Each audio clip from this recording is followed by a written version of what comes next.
되게 큰 기회비용이어서. 그냥 자기는 어쩔 수 없이 집을 샀다, 첫 번째로. 그 진짜 옛날 집에 계속 사는 거구나. 그거는 어쩔 수 없이 샀다. 근데 자기가 다시 살 거면 더 작은 집 사나? 아예 그냥 아예 사지 않았을 거라고.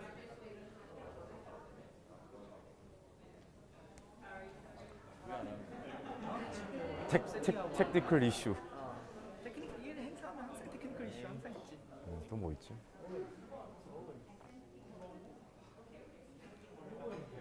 그럼 이 다음에 뭐예요?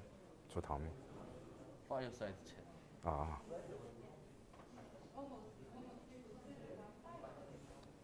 세 번째 누구요? 호 대표님. 아 계세요?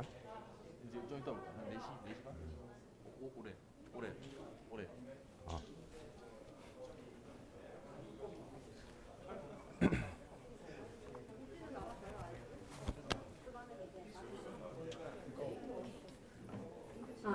Hello, everyone. So we had some technical difficulties, but we're live right now, and our seminar, the two back-to-back seminar, will be ready for you. The first person, he is Matthew Shin, Managing Director from Arden Partners, with creating bias towards your business, how to fundraise with ease. So I think the title itself is very like creative, and I think it will intrigue your interest. So let's have a big applause for Matthew.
Now known as Team On. Over there, I was in charge of the local business group. This was, at the time, pretty much same thing as Groupon, and it evolved. And then I worked with Sean and Chris in the back, part of TheVentures at what we call 번개장터, 번장 for short. And now I'm at Arden Partners, focusing more on Series B plus rounds. And I guess over here is a little bit more earlier. So, companies that have helped along the way have been Team On. Obviously, I did 3 or 4 different fundraising rounds plus their M&A sale. Off-White, you might know, their owners are New Guards Group in Italy, clothing company. They got sold recently. Catch Fashion is a startup in Korea that's kind of like a meta site for luxury brands, and 번개장터, obviously. So, just wanted to start off by saying, this is kind of a dark picture here, but 90% of startups fail. And so if you think about that, it's pretty scary, right? I mean, you're here, you guys all taking the leap, the step to start a business, and honestly, it's courageous to do so. But because the odds are against you, investor skepticism is pretty much justified. And so, you guys are going to be looking at each other at different angles, and that's something that's really important to know. Is that, having been on sort of, I call it the sell side, the startup side, where you're gung ho, you're kind of blind or brainwashed by sort of what's going on, and you're excited about the business. On the other side, they don't know what you've been doing so far. They don't know how well you've been doing. For the most part, they've never even met you.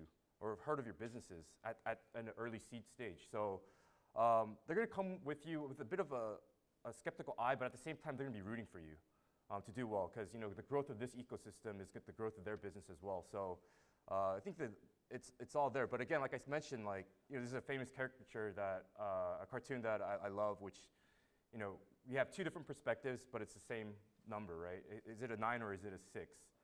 And really, as an operator of the company, it's your job to bridge that gap. And when you're bridging that gap, it's easier for you to change their minds, the investors' minds, versus the investors changing your mind. And that really only boils down to one reason, and that's because they don't know your business. They might know your industry. They might know a little bit about how your business works. They might know your competitors by having taken a look at it. They might have Googled you, have the app downloaded. But at the end of the day, they don't really understand your business, and this creates an awesome opportunity, right? So investors are here really to just verify the statements that you make, whatever you share. Let's say we're going to be going after this market. They want to make sure that you're really going after that market through your business plans, through the actions, through the MOUs that you guys might have signed that work towards that goal. So as a result, fundraising to me is really an opportunity it's a golden opportunity really to create bias towards your business. And this is something that I really believe in, something that's helped me along the way. When I first ran the first deal at Timon, I didn't know this. I think fundraising to me was a single event. It wasn't a process. We have to fundraise because we're running out of cash in 6 months, so let's start now. That's usually how I thought fundraising worked, but really it starts the day that your company starts, because you're always going to be in needing capital. You're always going to have an investor base, and those are all formulas in my mind to a successful fundraise, keeping in touch with those people. So for me, it's really it's up to you for you to create the funnel for them to look through. The more you don't share with people, whether that's internal, external, the wider they're going to think about your business. And the wider they think, there's more for them to verify. As I mentioned before, they're really there to verify your businesses. So in today's presentation, what I really want to get after is ways to communicate, because I think this is tremendously important, something that I wish I had known when I first started, what to communicate. And specifically, to me, the most important things are value proposition and metrics.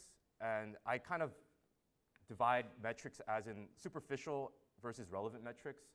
And they're going to have different purposes, and I'll explain that, and sort of your market opportunity.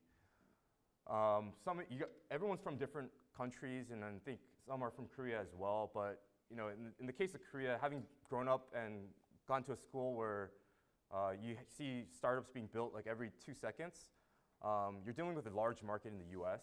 But when you come to Korea, it's kind of like, oh, you have the same mentality, I can build this business here. But at the end of the day, the population is 1/6 the size of that. And so you're going to have to really think about how big is your market, et cetera, and how realistic is it to expand outwards. So these are the sort of the 3 things that I feel like are really important when I meet people, even today as part of my job. So this is my secret formula to fundraising. It's not a secret anymore. And it really boils down to some area that I don't think is talked about enough online or in different medias, and that's PR. How do you communicate what's going on within your business? How do you communicate your traction, and how does that really help you? And so for me, I'll get to that slide a little bit later, and I'll probably be repetitive, but just to bring back a story, when we were fundraising for Punjang, Sean, Chris, and I, we went to an investor, and at that time, by the way, we had 14 million downloads. It pretty much seemed like if you have 14 million downloads in Korea, everyone should know what your application is. But we walked into this investor meeting with a very large investor, and they said, "We've never heard of your business." And we were completely shocked because at that point we were thinking, okay, this has got to be one of the biggest apps in Korea. How did they not know about our business? So PR to me is really important, and there's a statement that gentleman made, which was, if the business community doesn't know about your business, then it's that much harder for us to actually look at your business. So this is something that was mentioned to me and it's going to be stated later on. But again, like I mentioned, there was value proposition, metrics, and market opportunity. So going to PR audience, for me, it's who is your PR audience? Typically, when you think about public relations, you think about, media posts, using a third-party agency to help you manage your communications, blogs, et cetera, et cetera. But for me, it really is more of a grassroots approach. You start with, other startup founders, people within your company, your existing investor base, and this creates sort of a domino effect of people knowing about your business within the business community. And for that to happen, then the message needs to be really unified. If you're a founder of the company or you're part of the management team or you're in the employees, everyone should be delivering the same message about your company. And because at the end of the day, especially in a small sort of viral type environment that it is in Korea, you have friends at other companies, other startups, and they're always going to be curious, oh, how's your company doing? I'll say, oh, we're doing really well. We just, we've tripled our users within the past month, and we didn't even spend a dime, and it's amazing. And everyone gets excited about it. People want to come over and move over to your company, but they'll also share that with their management. Hey, my friends at this startup, I've never heard of them, but they're growing really, really quick. And that word spreads because the investor base is really close-knit. I think in particular, this is going to be a very Korea-specific comment. I'm not sure how it works in the States, but especially in the venture capital community in Korea, sharing is caring. So there's no secrets. It's not like, oh, I'm going to have this deal for myself, so I'm not going to share this with anybody. When it comes down to it, it's like everyone cross-checks with each other. They want to know if something's good, invite us, and if we have something good, we'll invite you. So word spreads really, really quickly, here in Korea particularly. And I'm sure that's the same dynamics in certain other countries as well. So, you could go through the message that's being delivered. At the end, I wrote paid media outlets, but this is something I really don't recommend just because most companies at this point or at the seed stage or at the Series A stage, they really shouldn't use an outside agency to manage their accounts. So blog, social media as employees, existing investors, and other startup founders. I know this is something that's not really technical or wowing, but this is something that I wish I would have done instead of thinking, okay, we got a fundraise in 6 months, so let's start now. This is something that should be ongoing. Like I said, when the business community knows about you, your fundraising becomes that much easier. So this is what I call is like there's two types of PR that I like to divide into. The one is what I call the 2-minute pitch. It's the superficial numbers that are shared, and you really have to share what your business does, what's your value proposition, and part of the value proposition, and I'll give you my definition of what I think a value proposition is, and superficial metrics, and I'll get into these details a little bit more. So if you Google value proposition, you'll get a definition up to the green part, which is an innovation, service, or feature intended to make a company or product attractive to its customers is what shows up in Google. But for me, the definition actually includes to all parties in the value chain. And all parties in the value chain, and this is something that I think about a lot, is not just who are your customers. It goes beyond that. When you're making payments, then who's your credit card partner? Who's your PG system, et cetera, going down the line? Is everyone winning is ultimately the question that I ask myself. And for me, it's really important because if everyone's winning, that means your value proposition is tremendously strong. And when it's tremendously strong, there's some powerful implications of that, and it pretty much builds out your entire pitch deck if you're curious, and that's this. When your value proposition is tremendously strong, then there's going to be natural demand for your product. Yeah, you're going to spend a little bit on marketing because when you first launch, people aren't going to know about your services. But once it launches and you do pay a little bit, then that should imply that you have a low customer acquisition cost because there's natural demand. And when there's a low customer acquisition cost, that doesn't mean that like for every dollar I spend, I get like 1 million users. That's just that dollar I spend leads to that user sharing the information about your company to friends, family, et cetera. And that just ends up driving your overall cost of acquisition down. And it also means that because your value proposition is so strong that your engagement numbers are fantastic. Just to give you an example, I mean, if you guys, depending on what chat application you're using, depending on your country, it could be either, for Korea it's Kakao, it could be Line, it could be WhatsApp, Facebook Messenger, et cetera, et cetera. I mean, you're in this every day. The engagement's really high because this is the preferred way to communicate.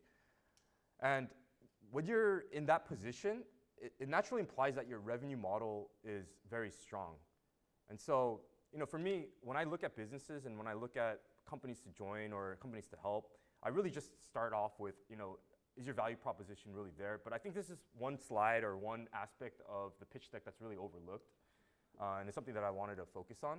So, this is one of the first pitch decks I've ever made. This company, the Timon that I mentioned, and consumers, merchants, who I thought were the two parties within the value chain.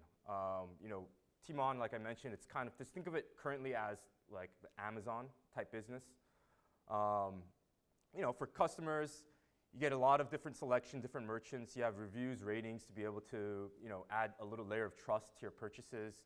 We have fulfillment, so you get things timely, and there's customer service that's available all the time, and we accept all types of payments. So this should be really, really good for the customers. And in our mind, when we made this slide at the time, I think this was from like 2013. We're like, okay, this is perfect. This is what customers came here for.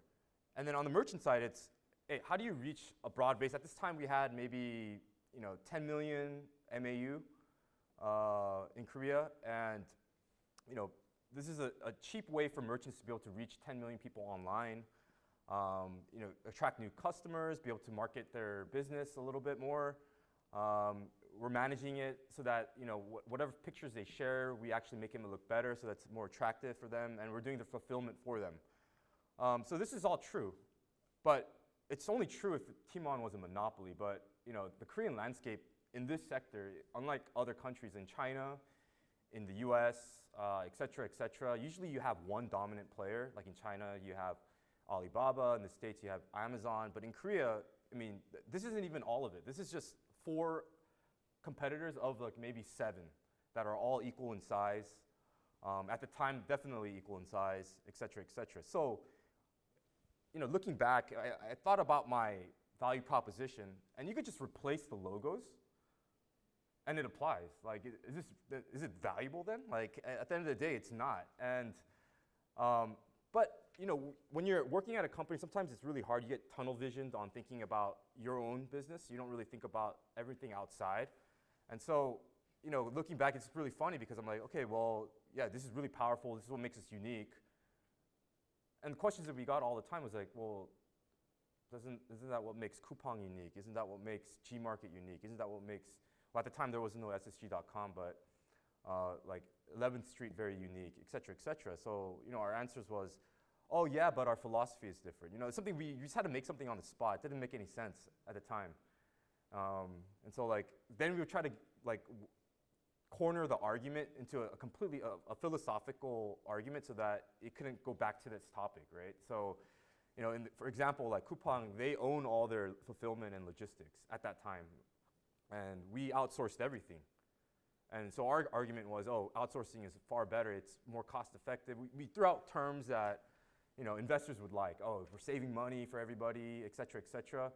While Coupang was selling the story of, hey, we need to own that asset because that last mile, that delivery service is so important to the customers that ultimately is what's going to determine who wins this market, regardless of how many losses in dollars that we make.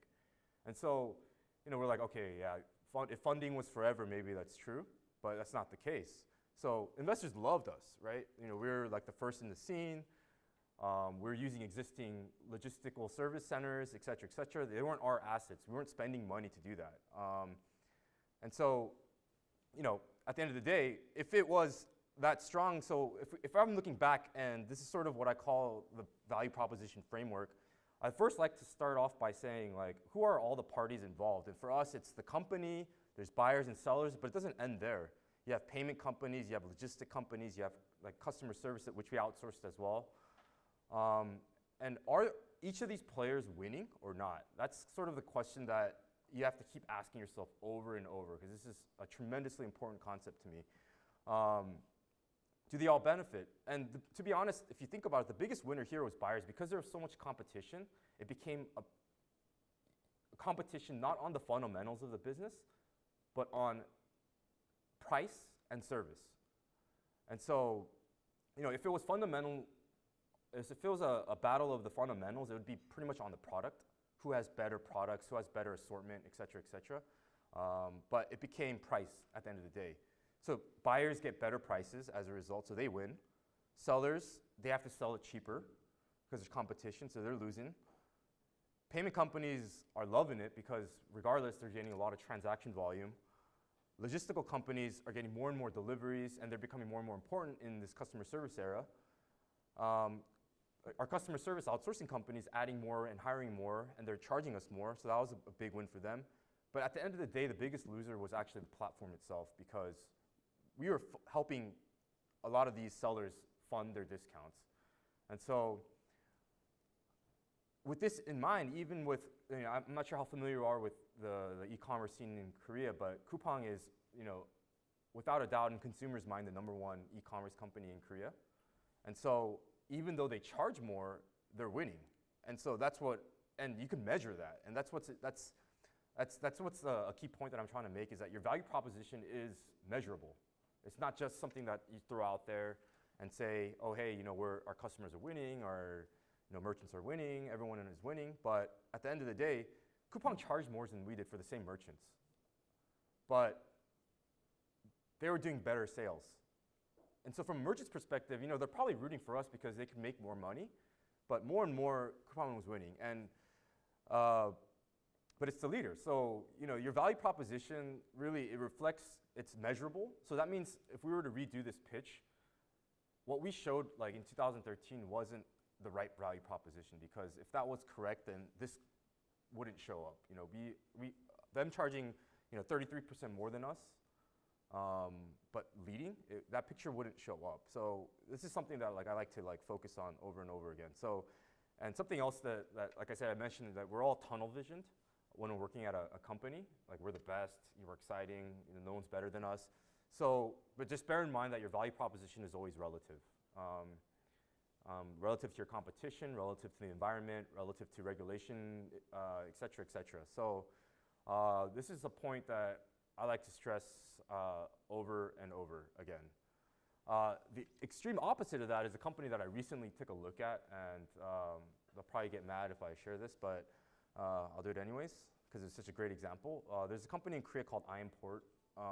It's a company that if you're a startup now and you have a payment aspect to your business, you probably know or have used. So iImport is this small B2B business where they connect. So Korea is unique in the sense that you have so many different payment gateway options, so many different van companies that you end up integrating one by one, and it takes forever to do. But you need to integrate it with at least 4 or 5 these days to make your transaction fees competitive. And that became a problem. And in 2011, this company started when that service wasn't even popular. They said, hey, integrating with payment gateway companies to make credit card payments available online is such a pain. We want to help with that. And that's what iImport is. And if you think about who the parties are, really it's the e-commerce company, it's the PG company and themselves. That's all that's involved. They just provide what I like to call a Google Translate for the commerce industry. And what I mean by that is that PG companies, just to explain a little bit more about the business so you have a clear understanding of what I mean by this, is that PG companies, when you integrate with PG companies, the language is often different, the coding language that you're using. So let's say as a startup right now you're using Ruby on Rails or something. PG companies in Korea, they like to use languages from the 90s, like PHP, Java, C++, stuff that you learn in class, but you never really use outside of class. Whereas everyone these days, whether you're using Google Go, Ruby on Rails, et cetera, it doesn't match. So integration becomes that much tougher, and that's what iImport provides, is sort of what I call the Google Translate of connecting you to a PG company, because you could continue using Ruby on Rails, and it'll connect automatically with a company using like PHP, for example. That's the value that they provide.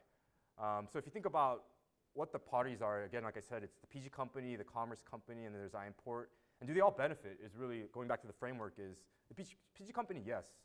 They're getting new accounts and transaction volumes that they wouldn't even have thought about doing sales for. So a lot of these payment gateway companies, large ones especially, don't want to waste their time and effort on doing sales for a company that has zero revenue, because they only make money off of transaction volumes. So if you're a startup and you're about to launch your app, and all of a sudden it's like, oh, you meet company A that helps you with your payment gateway functions. They're like, okay, yeah, just pay this and integrate with this because we don't really care about you too much. That's literally how the conversations go. And we don't want to waste. And it's usually the startup company calling the PG company, not the PG company coming to the startup and saying, hey, use us. And the commerce company, look, finding engineers is really tough, especially in today's environment. And it saves you so much time. Like I mentioned, it takes 3 months to integrate in Korea with like a single PG company. Using iImport, it takes an hour. And so it's tremendously cost effective. And just to give you another background, when I was at Timon, our payment team, because this service predates the start of the company I used to work at, we had our own payment team that just works on integrations and managing that service for the PG companies, and that team was about 75 engineers. If we used iImport looking back, that team would probably look like 10 engineers. And so, there's a huge savings here. And so, as a result, like I said, your value proposition is measurable. And how does that translate? iImport has 80% operating profit margins. It's unbelievable. So if you think about companies like in Europe, Aiden, or companies in the US, Stripe, which started off with a similar service, they also have similar margins as well. And the reason being is that, you provide one product, you don't have to do anything additional to it. It's the companies that have to do the actual physical integrations. iImport is a company that has 7 employees, and they service currently around $3 billion worth of transactions in Korea. And they have tremendous margins. As a result of their margins, and all their customers, because like I said, there's natural demand because their value proposition is so strong, it's all inbound. They don't have an enterprise sales team at all. And this is a tremendous feat for them. And as a result, because they're becoming more and more powerful and they're driving so much transaction volumes, they've gotten a lot of negotiating power with the PG companies. So now they're at this point now where they're not just this cute little bunch of college kids who started off saying, hey, we want to help the industry grow. They became all of a sudden, hey, we're driving some pretty serious volumes for you. Help us capture a little bit more of that, because otherwise we're just going to send these customers to another payment gateway company. And so this is a classic example of when everybody wins, it reflects in your numbers. So that was about value proposition. I think I mentioned the second point that I really wanted to mention was when you're doing your PR, et cetera, there's what I like to call superficial traction and relevant traction. Traction is if you look in whatever pitch deck there is, or template, et cetera, one of the key slides that everyone mentions, the 10 slides that you must include, always has a traction slide. But what's the right traction? As I mentioned, when you're meeting your investors, when you're talking to your employees, et cetera, what I like to call superficial traction is what I like to use. And that's simply how many downloads do you have? How many customers do you have? What do your registration numbers look like? What's your DAU, your WAU, your MAU look like? These are all numbers that really don't tell me much about your business. It just tells me, oh, hey, they're growing. It doesn't tell me how they're growing. It doesn't tell me if it's a healthy way of growing. It doesn't tell me anything else. But it piques interest. It's like, oh, hey, we're growing. Oh, we just hit the 1 million user mark this month. And behind that could be a lot. It could be, oh, but we spent $1 billion to get those million users. But if you just stop there without telling what's going on in the back, it's like, oh, hey, I kind of want to know a little bit more about this company. And it gets people internally within your organization excited as well. Hey, we hit the 1 million user mark. And all of a sudden, your friends meet together after work, have dinner, say, hey, we just celebrated our 1 million, or you might even, for getting a 1 million users, you might even get like a pencil or a t-shirt that says, oh, our 1 million user, you wear that to dinner, right? And say like, oh, hey, we got 1 million users, so hey, what's that shirt? And people will ask. That's what I call PR use numbers. What's important for me is like on the pitch deck side, or when you're meeting investors, or when they're taking deeper dives within your company, is what I call relevant transactions. How do these numbers interact with each other is kind of the theme. You know, are your downloads converting into registrations? Are your registrations converting to engagement? Is there virality of your users? For example, you know, because this product is so great, I'm sharing this with 10 of my friends, and 10 of their friends are sharing it with 10 of their friends, et cetera, et cetera. Are people coming back over and over to use this? And so what I like to call this right side, I call the relevant transaction, but I also like to call them health metrics. How healthy are the numbers of your business? So picking the right metric is tremendously vital, and this is all depending on your stage. And I'm gonna kind of wander off a little bit from the slide a little bit, but you know, for example, the company, I'm not sure if you're fully aware of the company that Sean and Chris were involved in last year when we exited, a company called Ponjang. It's a used goods platform, C2C. You know, ultimately, at the end of the day, the argument that we often got into with a lot of investors was, you know, okay, your numbers look great, but like, how do we know that they're really great? You know, like how do we know they're healthy? And so, in other words, at the end of the day, what's the one metric that we can look at when we're looking at your business that shows us that you're winning this battle? And so this is where you have to be creative as a startup founder or an operator. You have to think about, oh, okay, so at the end of the day, you know, at the beginning, all you're thinking about is, oh, are we getting users? Are we getting some more downloads, et cetera, et cetera? But once you have that, what KPI are you gonna ultimately look at? And for our business, it was what platform sells the fastest, right? So when you're dealing with a C2C market, let's call it eBay, for example. Let's say eBay had 10 competitors, and as a user, you had a choice between 10 different platforms. Ultimately, you're gonna post and sell products on the platform that sells the fastest, because you know, at the beginning, you might register the same product on 10 different platforms, but over time, you're gonna realize, oh, hey, eBay ultimately is the only platform that I need because everything sells there. And so that's the KPI that we were really stressing on, is sales velocity. You know, there were, right now a different picture, but at the time, you know, our competitor, which in translation is like carrot market, and you know, used market was another name. Hello market was another. Koreans love these market things, right? So everything has the word market in it. Even Ponjang is short for, in Korean, for market as well. So, you know, in the C2C space, everything was a market, but we were showing how fast our sales were happening for a seller. So, you know, 10 days, 20 days, 30 days, once you register a product, how fast are your products selling? And because those numbers were increasing, we were saying, hey, do you agree at the end of the day that the platform who sells the fastest is the platform that's gonna win? And everyone agrees with that, for that logic that I mentioned before. And if you agree with that, then here are our numbers. And it shows that across the categories, every category within the first 10 days, sales were increasing faster and faster. And that's what wowed investors, and that's what they wanted to ultimately want us to be able to like really have a successful fundraise and sale. So going back to this slide, sorry, that was a long story, but picking the right metric is really, really important. At the beginning, you know, what's relevant to your business? If you say downloads, then you know, there's a million other startups that can say that they have great download numbers, right? So in your market, at the end of the day, what's important? What are the steps that you need to take to get to be able to show those numbers? Like downloads is always gonna be important. You need users. And then once you have users, you know, how engaged are those users? And once they're engaged, then we wanna know, how do you win this battle?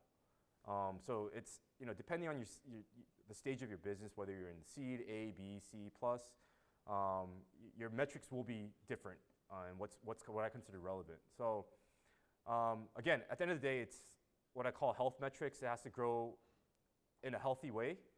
You know, something that we're looking back in the e-commerce market in Korea, especially when I was at Timon, is we paid and used a lot of our dollars, fundraising dollars, to keep our users on board. But unless you were really deep diving into our numbers, you couldn't tell, because numbers were growing so fast. People were spending so much. The dollars per basket at checkout were increasing so much. from an outside perspective, it's like, okay, that's all we need to know. We'll invest. But you know, the first dollars you spend are always going to be your most ROI efficient dollars. And then once you start using more and more dollars, then you know it becomes like you start to see some decay in your ROI. And so for us, it was just a very easy way to tell investors, this is great, we're growing, and we never really thought about if it was healthy or not. And looking back, it wasn't, and we should have done things differently, but we fixed that in the interim. So again, demand is really important, that natural demand, and how do we show, what metric shows your natural demand for your product? And for most investors, the reason why they look at numbers like K coefficient, your virality, et cetera, is because that's a way to measure health. Like, you know, if you think about your K coefficient, it's like how many of your friends are sharing with their friends without you having to give them $1 to do so. So these are all like natural, healthy ways to grow your business. So this is actually from the pitch deck that we used last year before we sold our company. And man, great graph, right? I mean, this is like, you know, the company started in 2012. We're doing well. It looks like we hit the J curve in 2018. Again, PR use. These are the type of things that get people excited when you're verbally talking to them. Oh, you know what? We're growing so fast. But you don't know what's driving that growth, right? And again, PR use. You know, our GMV grew 9 times in a 2-year period. The average spend grew 2 times. These are all things that are going to get investors tremendously excited. But again, we don't know what's driving that growth. Again, PR use. So in our original version of the pitch deck, this is all we really had. And we started getting so many questions on like, okay, so what's behind that number, this or that. And one strategy that Al mentioned that I didn't mention earlier was that I intentionally picked the world's most intense investor to pitch to first, knowing that they're not going to do it anyways, but they'll listen to us out. And I'll mention the name, and hopefully they hear this because I love those guys. So there's, out of San Francisco, there's a company called Green Oaks Capital. They're currently one of the few investors in Coupang right now. They're also, I think, the 3rd largest shareholder of Naver. Across the world, they've invested in almost every major deal that you could think of, but they don't have a website or anything. They like to stay secretive. But when we met with them first, I knew that they were going to say no. But I knew that their diligence process was tremendously intense, and I knew they were going to ask tough questions. And it just so happened to be that they were in Korea because of a shareholder meeting with Naver. And so knowing that, and I got a tip from one of the co-founders or early employees at Pedal Minjok Pemin. He told us, hey, Green Oaks is in town. You should try talking to them. And so what are they looking for? They're looking for a Korea version of Nextdoor or a Korea version of different types of like used goods platforms. So in my email title, I didn't even know them. I sent a blank email with our pitch deck. It said, oh, we are the Korea Nextdoor. And I got a reply in 2 seconds. And it was literally, the email address was info@greenoakscapital.com. And so I got a reply from a gentleman a guy named by Josh Cho, who he had a Korean last name. So I was like, oh, this guy is definitely Korean. I got to talk to him. And he replied and he says, hey, we're in Korea. Can we grab a meeting with you? And so that's how it all started. But I knew they were going to be intense because they had such a reputation of like building huge databases of like every company they meet, and they don't invest. They just like to keep that database so they could just like compare, so that when they define that the best of that database, they'll invest. And so we showed them this, and they actually helped us with our pitch deck quite a bit. They were saying like, hey, you need to share this, share that, and then when they were helping us, I already knew, okay, this is their nice way of saying no. We'll help you, but but we're not going to invest. So through the process of like trial and error with them, they said like, hey, they asked us, from this slide, they said, hey, what's really driving your growth, or how fast are your sales? And so we put this together. Hey, our sales actually got faster 2 times more, while our product registration only grew 1 time faster, or like 20% faster. And this was significant to them because at the end of the day, had our product registrations grew, let's say 10x or like 10,000%, and our sales only grew 200%, then it really means that our sales growth was driven by the fact that there's more products to buy. And this didn't mean anything to them. So, in the spot, this is like the funniest thing. In the meeting, they asked us, can you give us this number? And I didn't know the answer. And so I turned to Sean right away, who knew all the numbers in the background. I was like, I'm gonna duck and hide and throw this question to Sean. So I was like, Sean, hey, can you tell us what our product registration numbers look like? And he was like looking it up while he's like pulling out the query on the database to like figure out what our product registrations number look like. And we calculated on the spot. I said, hey, it's 1.2 times. And he's just like, yeah, can you show us how that evolved over time? And so that's where we got this graph. And then it didn't tell us everything though, but it also wanted to know, okay, if our users increase like 3,000% and our sales only increase 200%, there's also an issue there as well. So they started asking, so can you show us how your users increased or your registrations or et cetera? So, our traffic actually increased only 60% over that time, but the purchases increased 3.5 times. And so this was also a great way for them to be able to say, oh, hey, great platform, things are growing. And on the spot, they had a database of global C2C businesses, and they were sharing to us oh, in India, this is how it works. These are the numbers for the same exact metric. In the US, this is how it looked. In Russia, this is what it was. In South Africa, this is what it was. I mean, they visited almost every company in our space, and they told us where we ranked. And the number on the right was number 1 and globally. So that's what got them really excited, but I knew they weren't going to invest. So they gave us such great feedback that it was tremendously helpful. But again, think about the transition from okay, we're growing like crazy. Of course investors are going to invest in us. That was our mentality when we made this. Oh, our revenues are also growing like crazy. Of course investors are going to invest in us. But it went a step deeper. And when we had this slide ready, when we met with people that we knew were approachable, they were like, wow, this is like a pretty unique analysis. I was like, yeah, we put it all together ourselves, et cetera, et cetera. At the end of the day, it was all Josh Cho at Green Oaks Capital. If you're hearing me, then thank you. And he really helped us in the process. So, this is something that I kind of haphazardly put together, but something that I really do believe is that depending on your stage, again, your metrics evolve and they change, right? If you're on that early stage growth phase, along the x-axis is your kind of early stage, and on the right axis is kind of your later stages, and then on the top is B2C businesses, B2B businesses, and they're all different depending on the type of business that you're in. On the early stage, really it's just about okay, are you growing? Does it make sense? Do you have the right team in place? Are you getting the right MOUs, et cetera, and so, this is something that I look at quite often when I'm looking at businesses, but as your business progresses and grows, it's not about user growth, because at some point, there's a limit to that. It becomes about, okay, of your existing users, how many are staying on board? How fast are your sales going? Is your funnel looking healthy? And by funnel, I mean people who download to register to clicking on the app to all the way to checkout. Do those numbers look great?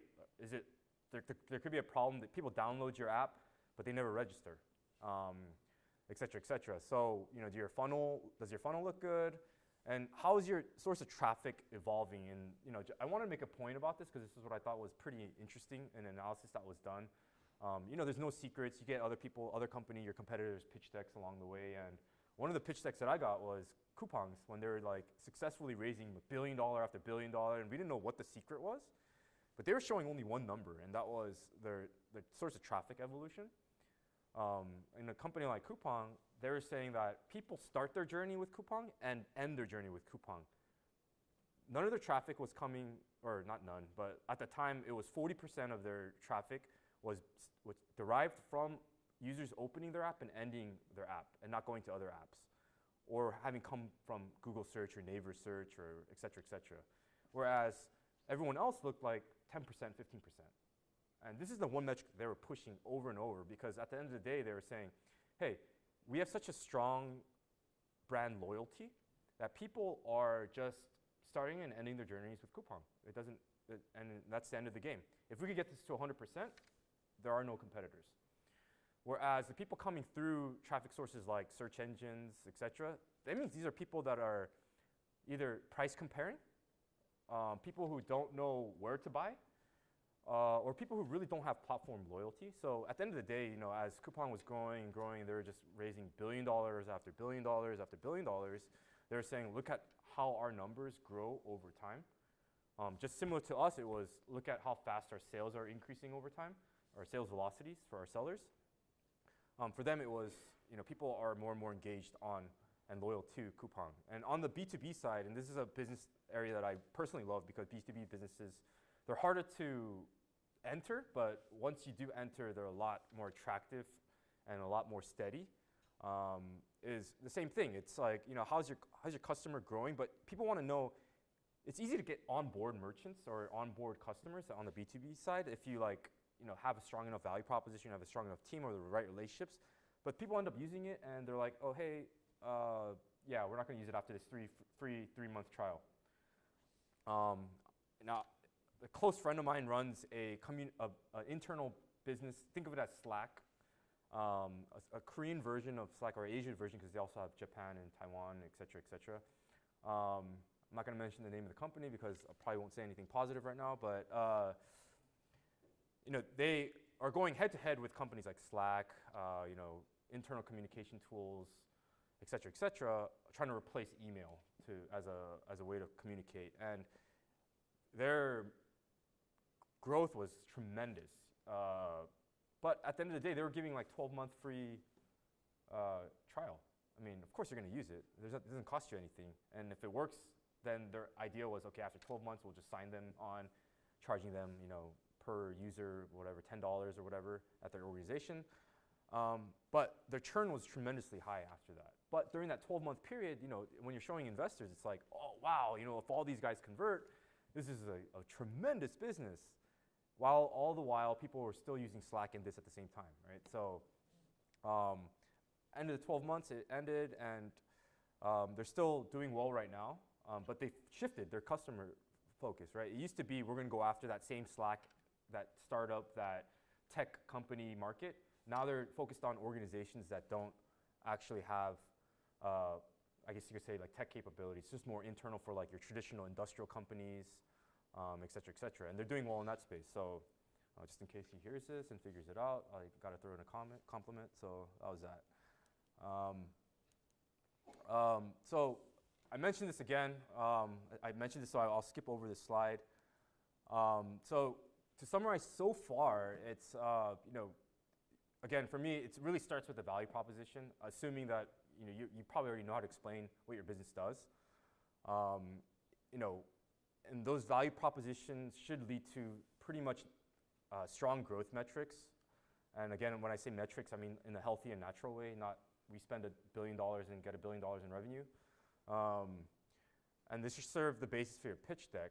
But all right, so investors at this point are going to be like, all right, this is awesome, this is a great business. And they could roughly calculate in the back of their heads, assuming that you shared your revenue model as well, that what would happen if they invest in you and you spend X dollars, and what's the output with that X dollars.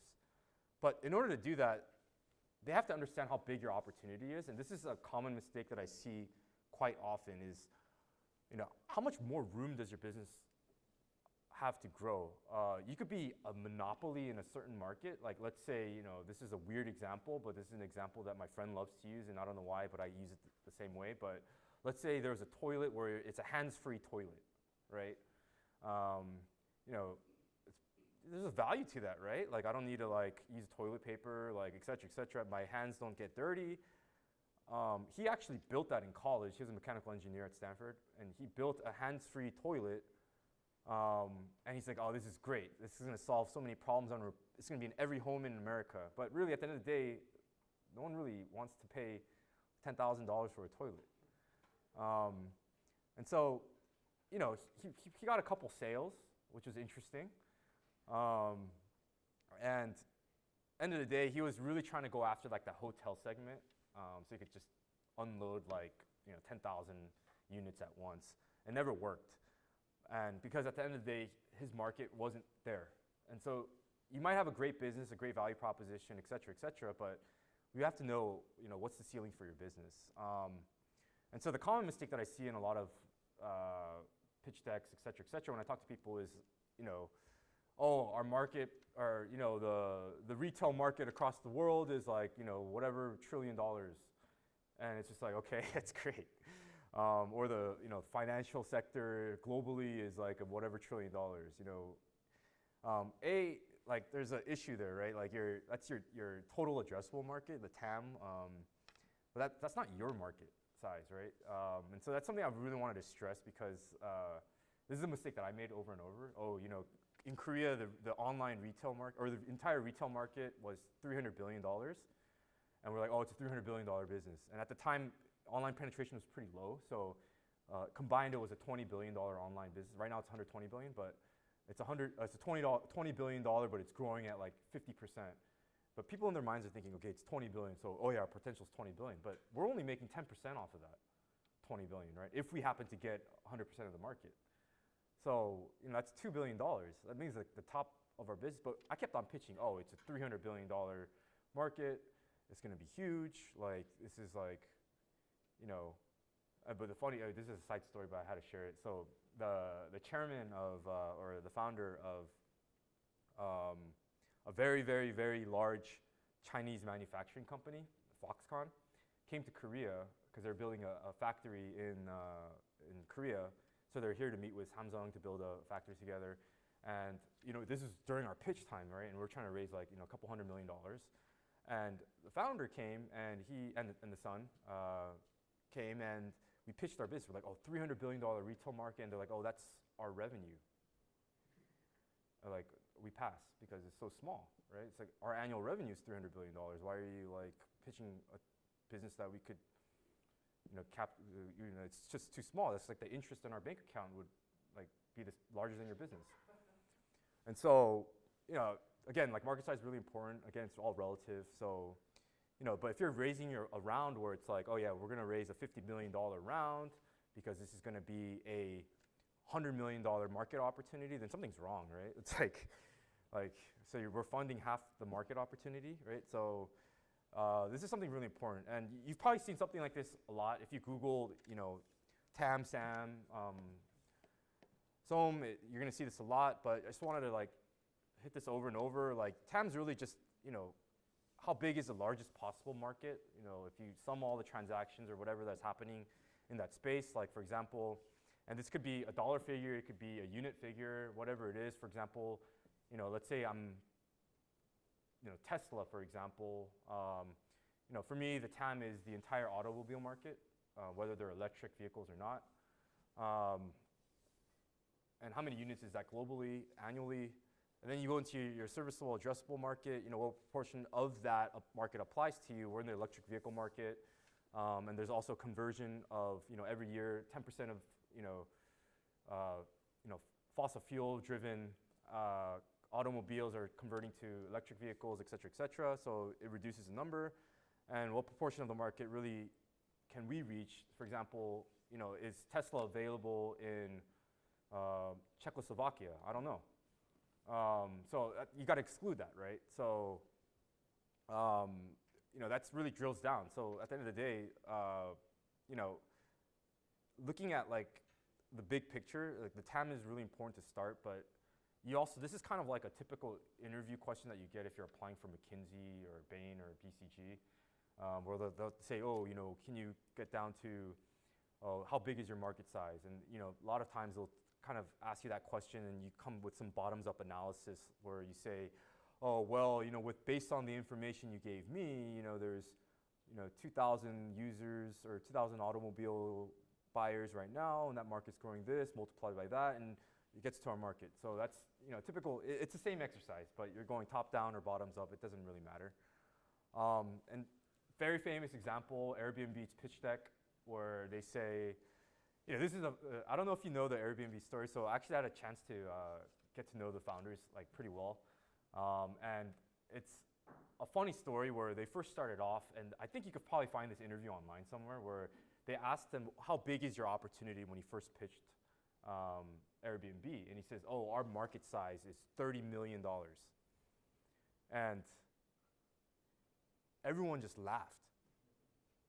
Because at that time, that market didn't exist where you would share your home with a stranger.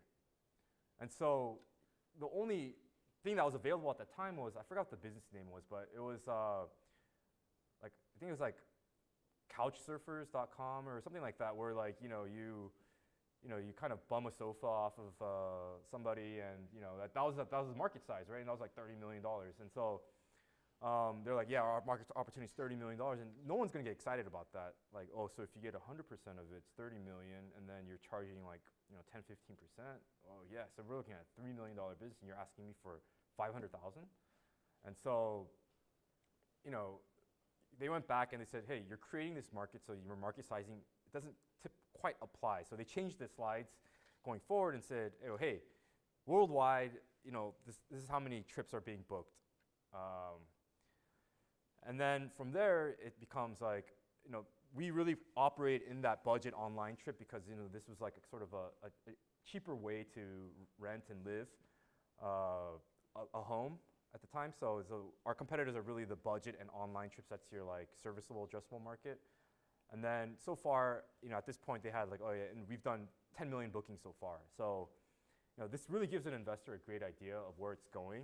I guess what's limiting here is how fast their market is growing. But it was hard to show that, because if they did that, it would be that $30 million like total addressable market size, right? So they avoided that, and that's how they pivoted for this. And this was a great story that was shared by the founders. This was when I was in maybe 2 years after I graduated from Stanford. I was still in the area, and they were sharing like, they were going around talking to different people, and this was like one of the talks that they're talking about. So this was like a story looking back that they shared. And so, long story short, and sorry, this is coming to the end of my presentation, is PR, I'm going to stress it again, tremendously important. It's going to be the biggest tool you'll have by sharing all the information that was shared here to your users, to your investors, to your friends, to your other startups, et cetera, And when you enter that room, when you're meeting an investor and they said, hey, we heard a lot of great things about you, your job is going to be so much easier, because now they've already had in mind, okay, this isn't going to be some weird person who called us blindly and said, hey, we're this amazing business. Because it's kind of like you're like overselling when you do that, right? Like I said, I said next door of Korea is actually Mercado of Korea, now I think about it. When I approached Green Oaks blindly, it was, how can we be the Mercado of Korea? Mercado is like this huge business in Japan, blah, blah, blah. And then they probably looked at us like, who are these guys, right? Like, why are they over-promising us on their numbers? And so if you do this, it increases the bar in terms of their expectations, but at the same time, it gets you in the door. And then as you're building traction with your business, because you're not going to approach investors when your numbers are negative. So assuming that they're positive, you got to keep telling other people at other companies, et cetera, and it'll work out just fine. And so this journey that everyone has started is a journey. I can't personally say that I started a startup from the ground up from day zero. I didn't go through that pain, to be honest. I always joined a startup after year 1 or year 2. I didn't go through the living in my car / figuring out how I'm gonna, or pay wages with, actually I did pay wages with my credit card advance. I've done that, but that was like, again, a different story, but I'll share that later. But the journey that everyone here is embarking on, and having actually even come out to Korea, is one that I personally envy.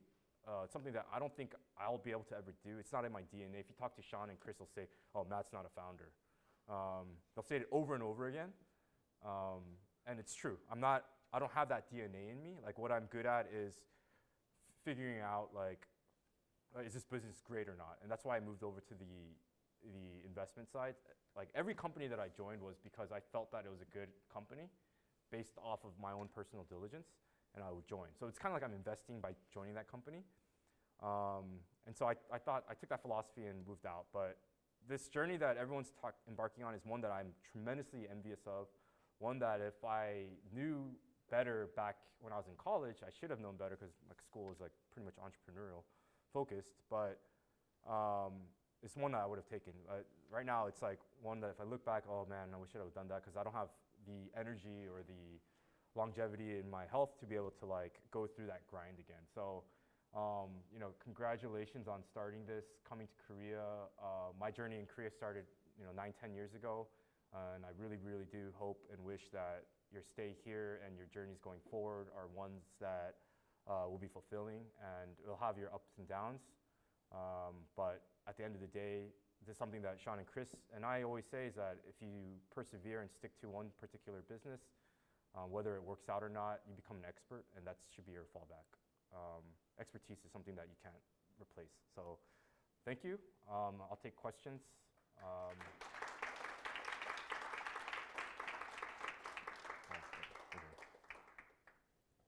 Okay, so we have a few minutes for questions and answers, and we'll take some from you guys here. And I am also looking at the ones who are coming in live from our YouTube online streaming. So if we have questions here, I will be delivering. Who would like to ask the first question? Yes. Could you please use the microphone? Hello. Thank you for the presentation. Very interesting.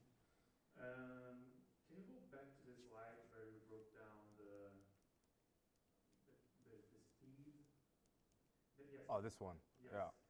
And then you have a benchmark, right? I got the message. Yeah. But then you figured out a way of building a benchmark that's usually, it's really hard to do it. Yeah. So did you get this from other people? Did you estimate yourself? How do you do it? You mean the exact numbers, or how do we end up deciding to use this number? How did you come up with the benchmark? Well, for us, it was very specific. It's like, there's a date that people register. And so the second they register, that marks a time, right? And so for us, from the time that it was registered, when does that product get sold? And once it gets sold, because we know when it's sold, those are the days that's how we measure our velocity. Okay. So the overall is still your company internal numbers, not market benchmark. Yeah. These are internal numbers. Yeah. So we had no idea like what the market looked like in this space. I don't think anyone really tracked this, but like I said, like Green Oaks Capital they have this like tremendous database where they love to like visit companies and never invest, but like write down all their numbers. Just in case Josh is listening, I love you, Josh. And so they were telling us live. They didn't tell us the names, but they were saying like, because this is such a hot space last year. Like there were like a bunch of acquisitions that were happening across the world. And so like, in Russia, this is what the numbers look like. In the US, this is what the numbers look like. And they would kind of hint at who it was by saying like it's the number 2 player in Russia, or it's the number 3 player in the US. In Korea, there's a competitor that we met as well that looked like this. And this is where you rank. So that was our benchmark. We didn't know if these were actually great or not, because for all we know, it's all relative, right? Like, all we knew that it was trending up. And like I said, what was important here was that the thought that we threw out to investors, and this is a kind of a strategy that I like to use, is that if it's not measurable, like at the end game, then you can use it to your advantage because they can't confirm it, right? And I'll get in trouble if I say that, but if you think about it, like we always push the idea that the platform that sells the fastest is going to be the winner, right? So there's 2 things working for us in that. Number one was we know other investors don't have that database, so they can't confirm if our sales are faster than other people's sales. So that worked for us. And number 2, it's trending up. So something's got to be right? So we left other investors with the idea that they gave us something that we can't verify, but we just know it's good. And they also understand the end game, which is we all agree that the platform that sells the fastest is going to be the winner. And so as long as we're working towards that, like it gets people excited. So that's how like the play there was really, you can't check that. If they met like our competitors, then yeah, they could probably check it. But at the end of the day, it was just it's trending up was the idea. All right, thank you for the first question. We actually have one question from our online streaming. Yeah. And this is to clarify the slide about the timestamp sum. Oh yeah. Go there. Is it better in a market that you are a company opening wide?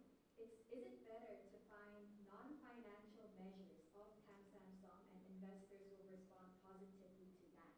So I guess it's a two-part question. I mean, I guess it wouldn't matter because you could eventually calculate into the financial metric. For example, like if you share what your revenue model is, and you share a let's say it's based on units. You know, your TAM is like a billion units globally. Your SAM is like 100 million units, and then your SOM is like 2 million units. And you tell me how much the price of that product is, like I could just multiply and figure that out, right? So I don't think that's what the question is, but if you could ask that person to clarify, then I could answer the question. But no, I mean, it could just be based on units. Like for example, like the example I showed here was for Airbnb was just based off of bookings. So.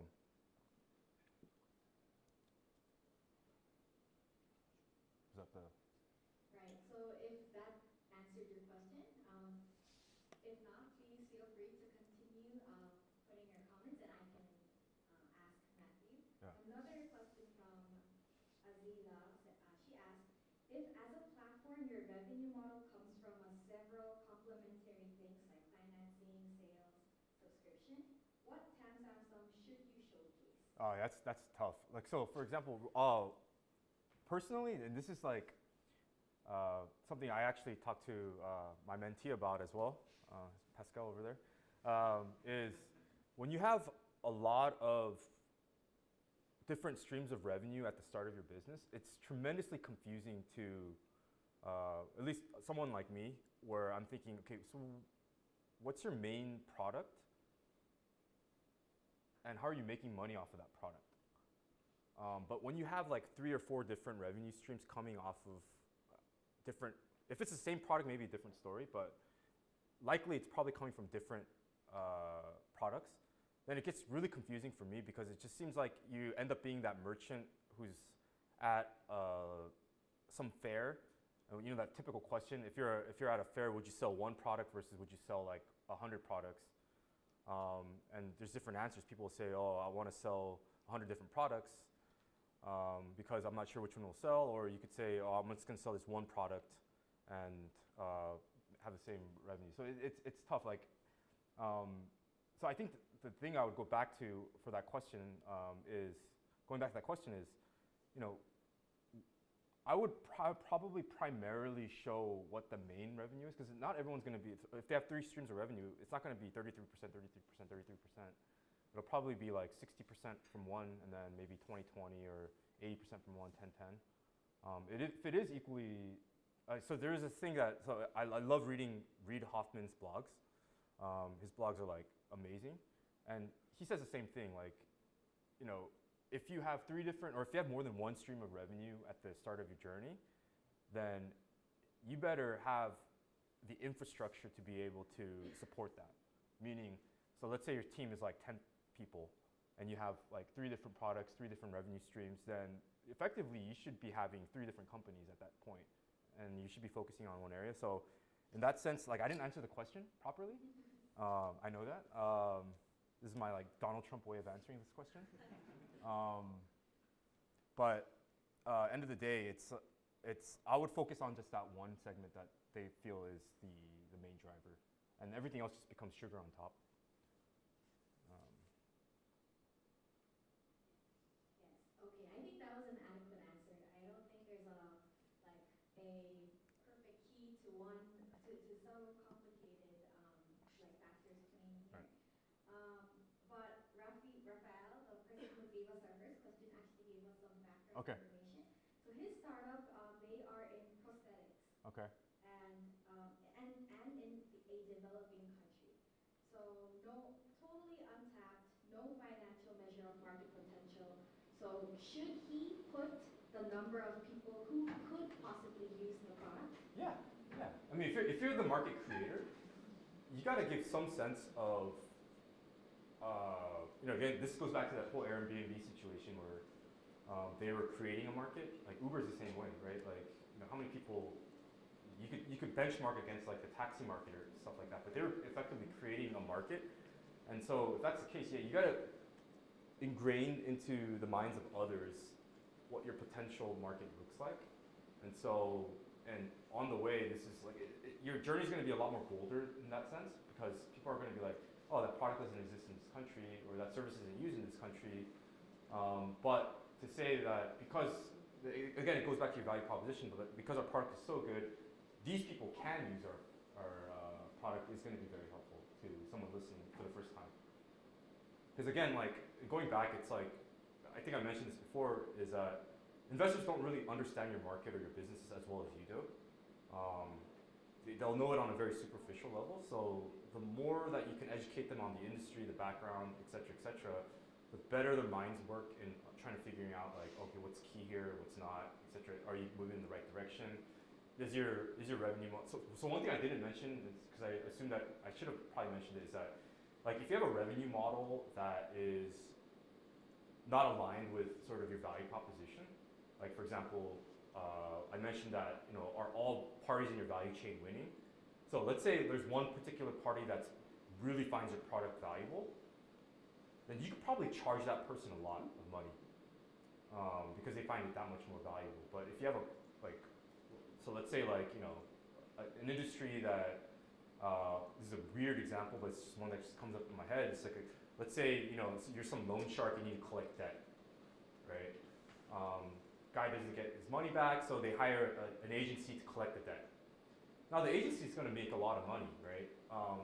And the loan shark guy, he's thinking, all right, even if I get $1, like I'll be happy. And so they could literally take up to 90% of what was supposed to be owed the agency, because it's that much valuable to that person, right? So that needs to add up, and that's measurable, right? So if you're telling me, oh, your value proposition is so strong, and oh, but how much are you charging? You say, oh, our service is free, then something's wrong to me, right? Or like it's like, oh, I'm charging only 5%, but the industry standard is like 30%. Like you're basically lowering the hurdle for people to use it, which tells me that something's not right. The value proposition is probably not good, but that's again some sidetrack on that question as well. All right, I think we'll have one last question from our in-person. Do you have a microphone with you? Okay, perfect. I enjoyed your presentation. Oh, thank you. Thank you. I was nervous up here. Okay. So, as a founder, right, you find yourself, very disruptive when you want to go after a new market, right? When you're actually trying to do this market sizing for the sake of pitching and presentation, right? You also kind of tend to promise something and you carry that along, right? For example, Airbnb, right? The way they have done it, right? Great, but during COVID they discovered actually there's a big market for domestic bookings. Yeah. Because they've been forced to think like this and they've gone after trips.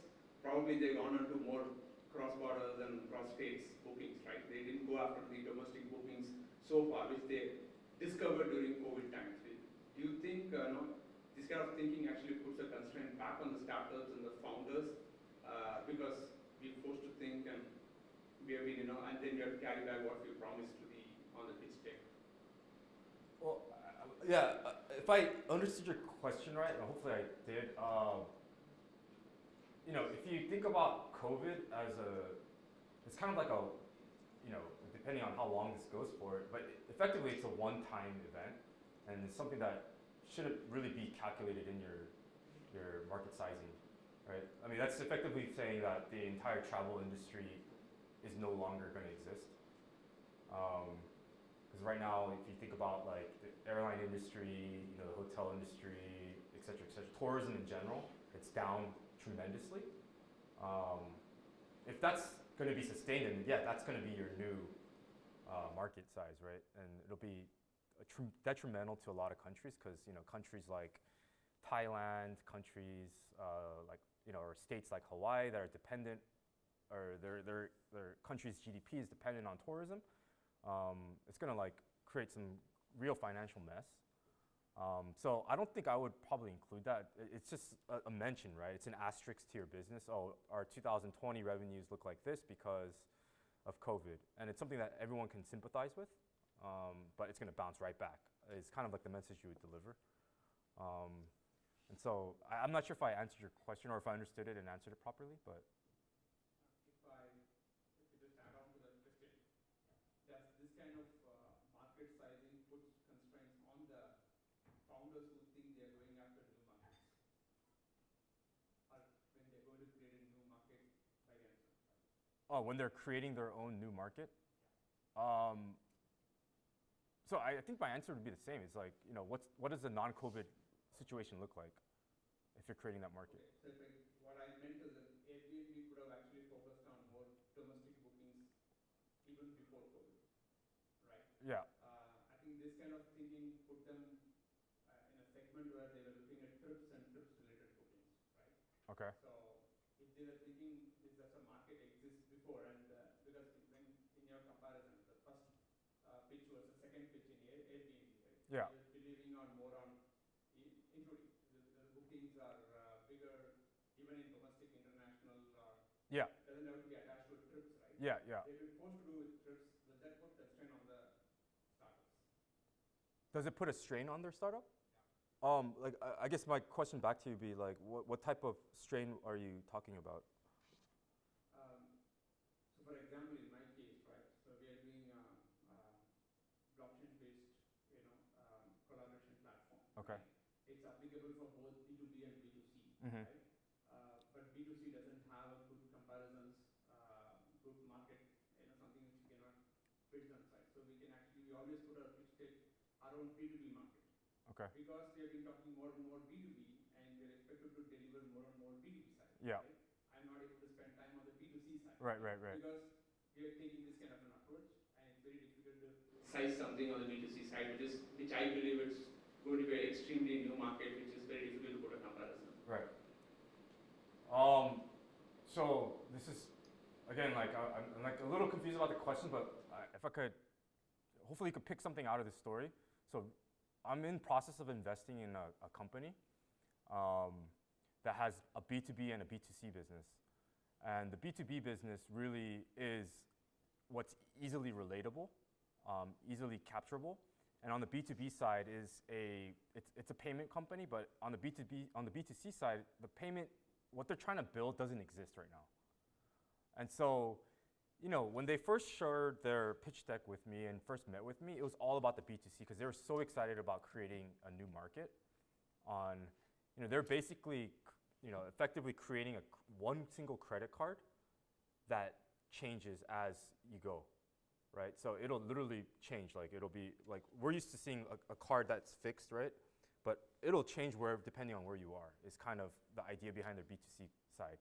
But this is a new concept. No one really understood it. Like it was cool to look at, but how do you size that market? Like is it the existing credit card market, or are we creating something? Is it a customer loyalty program? Like, because at the end of the day, it could be cut up in different ways. But so when they're going through their fundraising, which became right now, it's like the most popular fundraise. When it gets announced, it'll be the most popular fundraise in Korea this year. It's like it was three times overbooked. They just focused on the B2B business because that's the business that was relatable. That's the business that actually had, it didn't have as large of a potential, but it was one that like everyone understood. And so, because like when you compare it, if you get B2C is like always difficult to start and go, but if you get it right, those are usually like tremendously large businesses. But on the B2B side, it's like, again, harder to start, but like once you get it right, they have like, steady revenue streams, et cetera, But, people want to be able to understand what you are trying to say. If you have to explain that industry, that business, et cetera, and you only have like, 30 minutes with somebody, then it's probably safe to just like for me personally, I'd rather focus on this, and we're working on this in the background, and this is going to be huge, and we'll share that, how we're progressing on that later on or something like that. That's how it was pitched with this business, and they did really well with that. Yeah. All right, thank you, Matthew. And I think from the lecture today and the questions, we can all just generally think that if you educate your investors, you can create bias towards your business and fundraise with ease. Yeah. Thank you, Matthew. I mean, thank you. All right, before our second seminar, that's supposed to start at 4:30, let's have a 10-minute break and we can gather back here. For the people joining online as well, we'll be back here and ready with our second seminar that is brought to you by TheVentures, and you'll be able to question our partners and ask them all about their founding stories as founders backing founders. Thank you.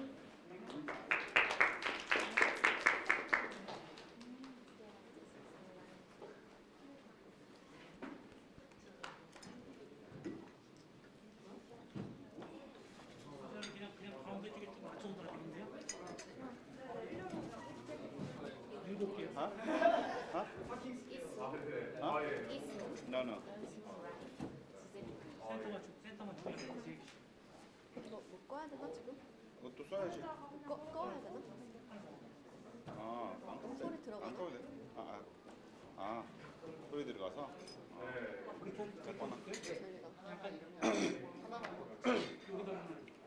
카메라를 한 대 더 추가하려고. 6명이라. 저 찍어볼까요? 이거 할 때 이거 이건 끄는 거야. 이거 들어가기 전에 의자 배치 끝나고 나서 카메라 배치해야 돼서.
we're back with our second seminar, Fireside Chat with TheVentures. I hope all of you guys joining online. We've had some slight delays, but now we're on track. I'm here with 6 of our partners, and I will introduce to you guys one by one. But first, I want to direct your attention to what they're wearing. So in one form or another, they have an FBF, Founders Backing Founders shirt, and it's actually a part of our philosophy behind TheVentures. So as all of you guys may have guessed, they are founders, previously have founded a company, and now backing founders like you guys. So I'm pretty sure this time will be very insightful, and I hope you guys can get out as many questions and information from our partners. And without further ado, let me just give you a brief introduction. From my left, it's Sean. Hello, Sean. Followed by Chris. And these two are co-founders of a marketplace startup called Sell It, or Honjang, as you guys have heard throughout the previous seminar. And we have Ji-won Moon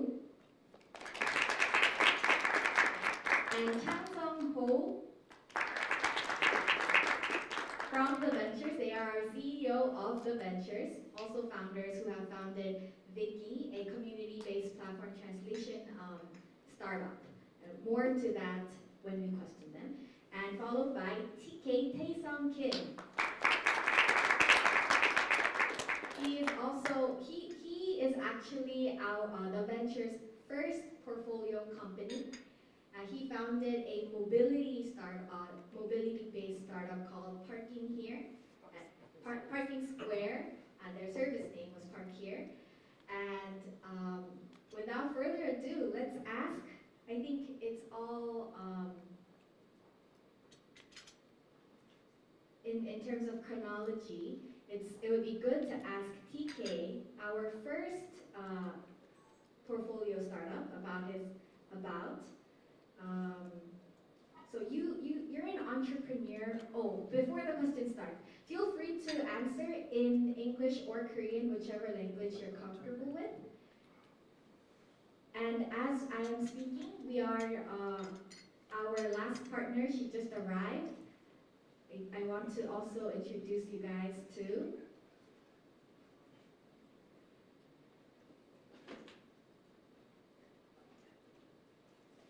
and a grand entrance by Yuniel Lee.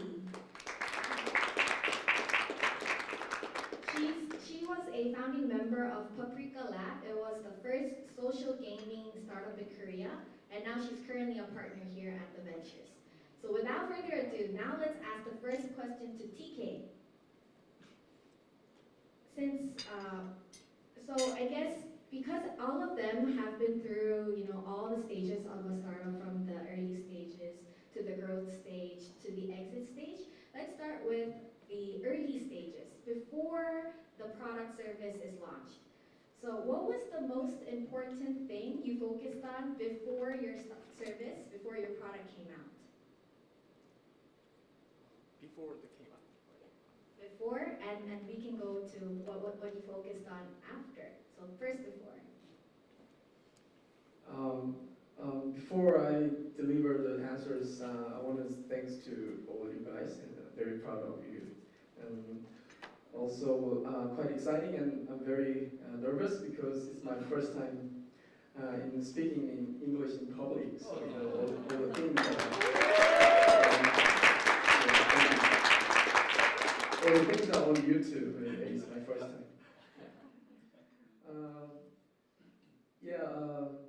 Before, right?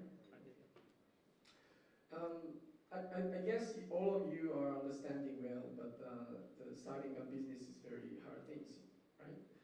So the test and the watching how the reactions of customers is very important. To do that, I think before I started my business, I started the testing things in my existing career. before I open my business, I work at certain companies. So all the works are related to the business I really want to do.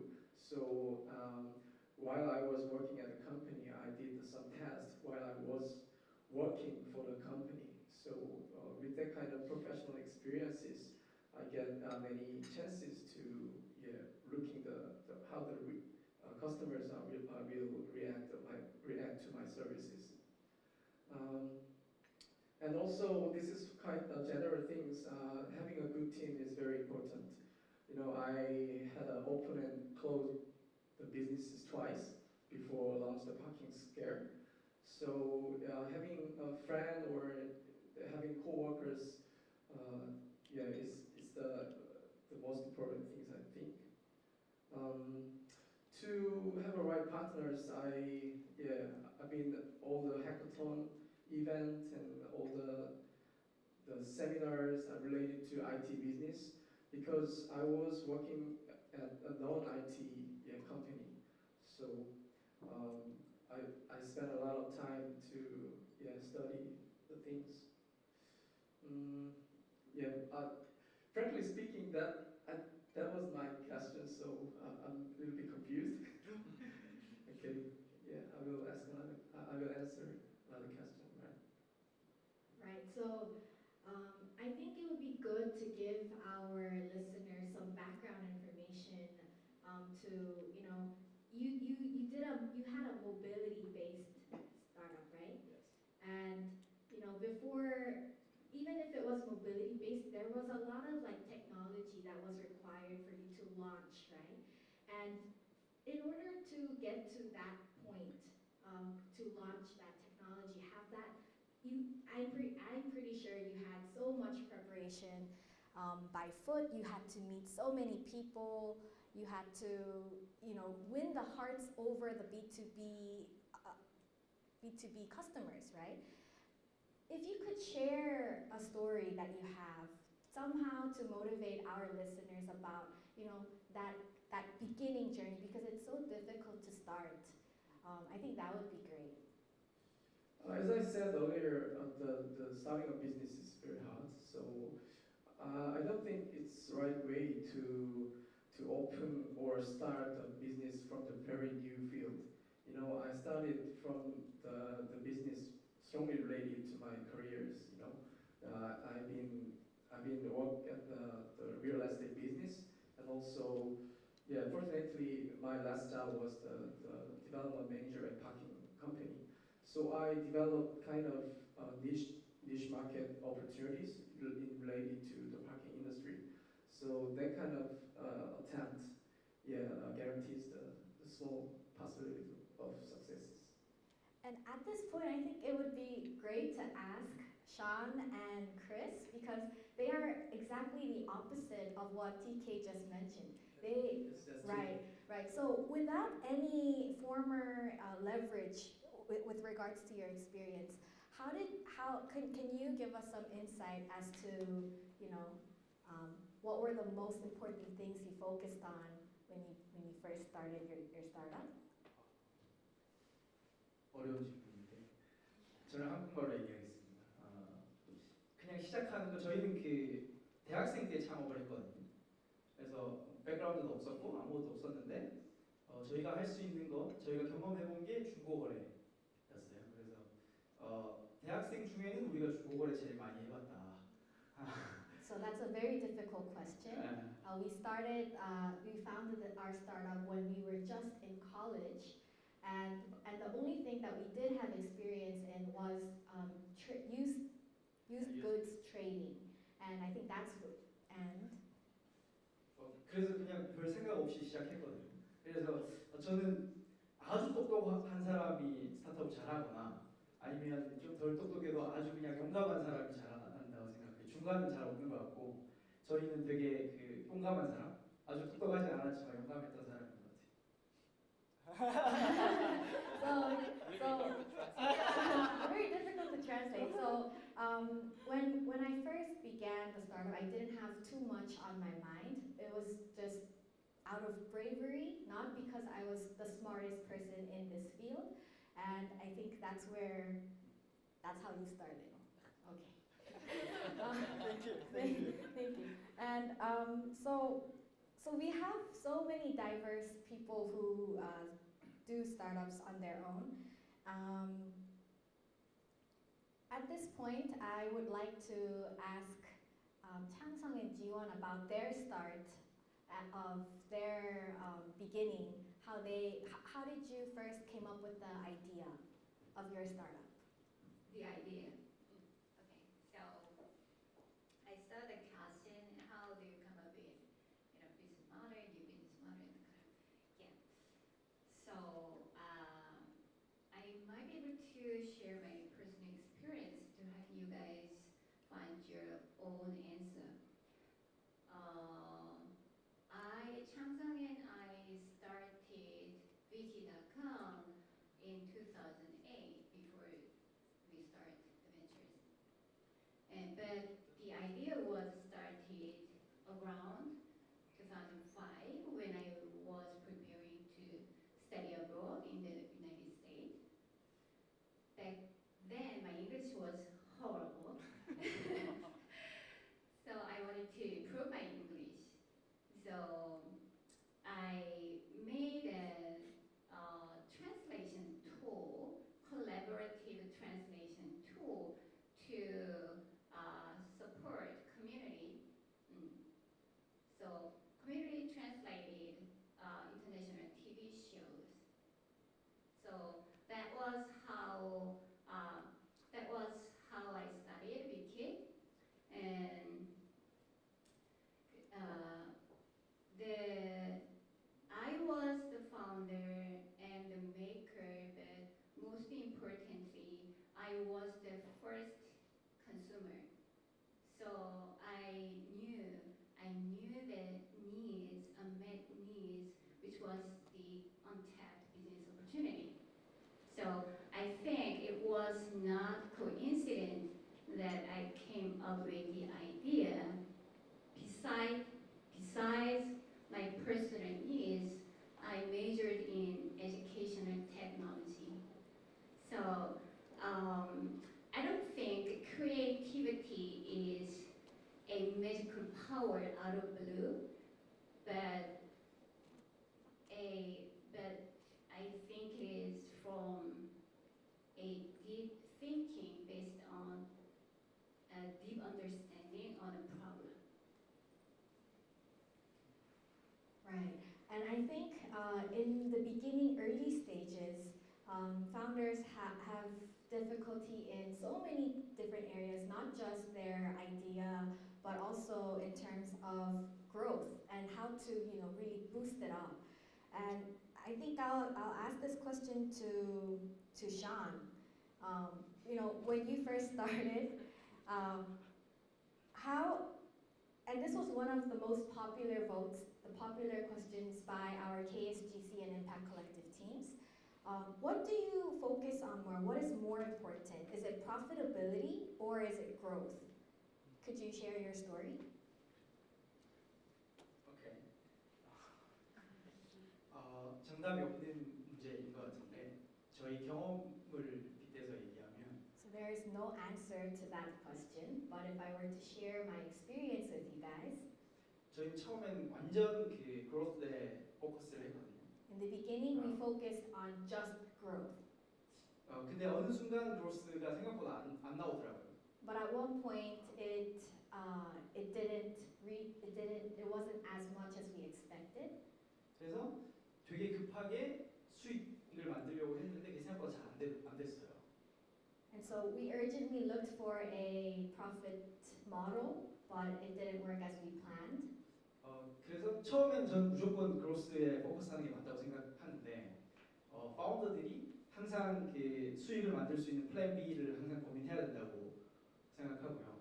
그리고 그 플랜 B를 세울 때 되게 그 자기 객관화를 잘 해야 된다고 생각해요. So in the beginning, I really think that founders should focus on growth, but always have a plan B to have a profitability model once that growth hits in. And 그래서 그 플랜 B를 만들 때 자기 객관화를 해야 되는데 그 굉장히 고통스럽지만 해야 되는 게 파운더의 역할이다 이렇게 생각해요. 자기 객관화가 그냥 객관적인 관점을 가지는 거. And when you build that, make that plan B, you have to be very strictly objectify that plan B because it's not as easy as to make a profit model. 무한 성장해서 뭐 규모의 경제를 만들고 이런 거 되게 멋있는 말인데 I think I'm not Jeff Bezos. 그래서 저는 그로스에 포커스 맞추되 플랜 B로 항상 고민해야 된다. 수익성은. So everyone talks about building economies of scale, but he's not Jeff Bezos, and it's not as easy as we can say the words economies of scale. 그래서 플랜 B 항상 고민해야 돼. So you must always have that plan B to profitize your model.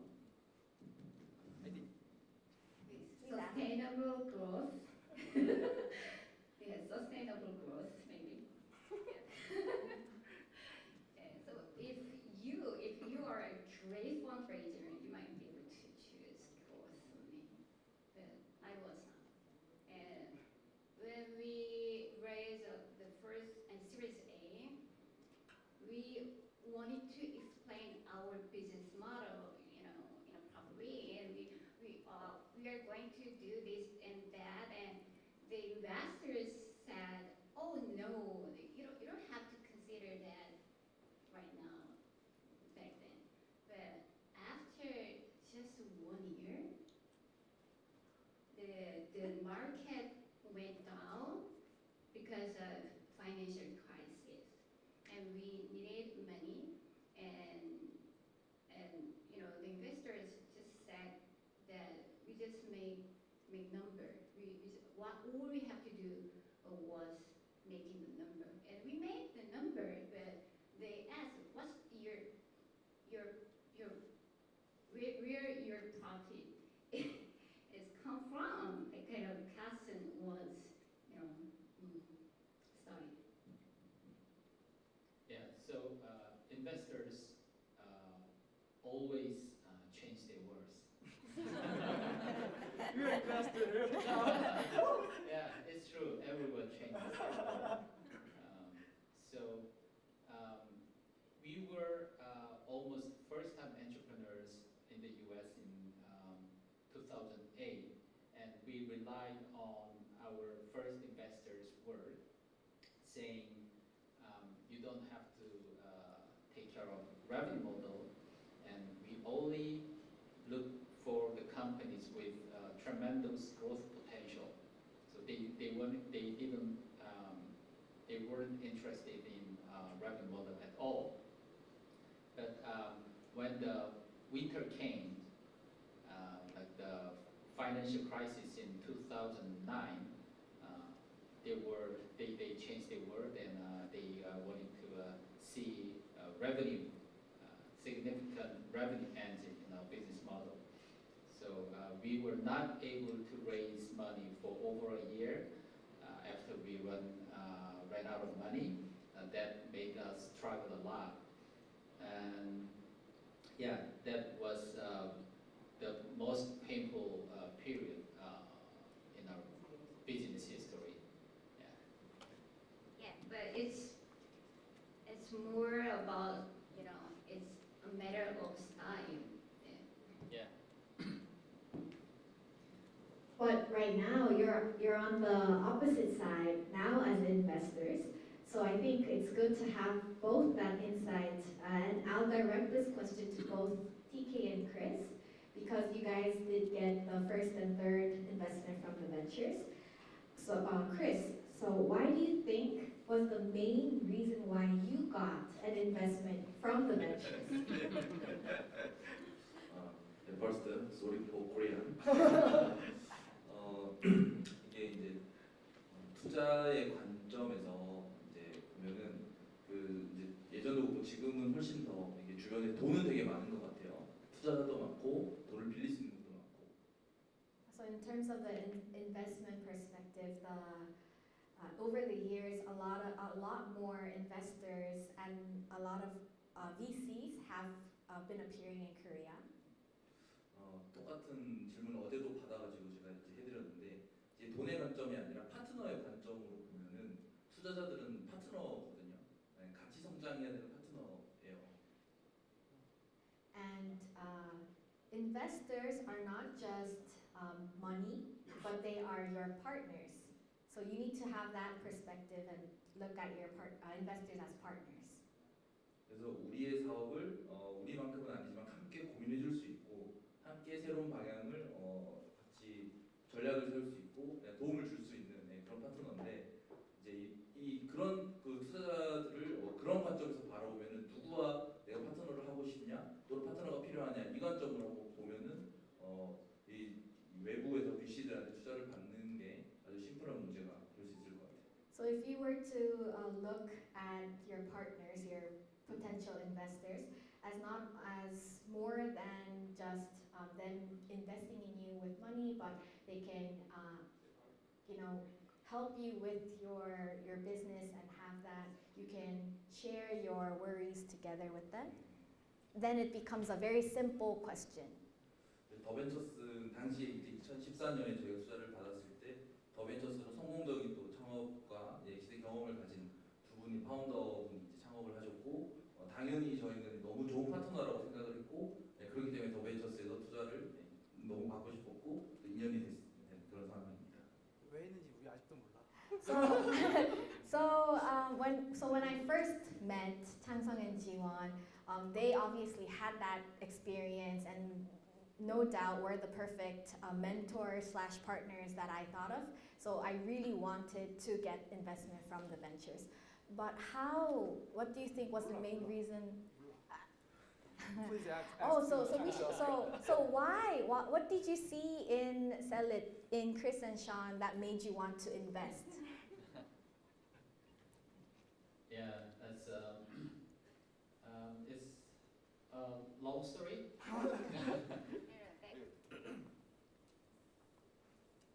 As they said, they were brave. They had nothing, I knew that, but very brave. They didn't have a product, they didn't have a concrete business model. There were only two of them as persons. And, Two of crazy men. yeah. And I first met Chris in a conference where I participated as a judge.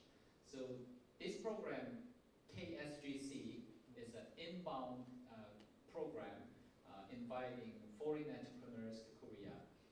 There was another program, outbound program, held by NIPA, sending Korean entrepreneurs to foreign countries. I was a judge, and they were a startup team.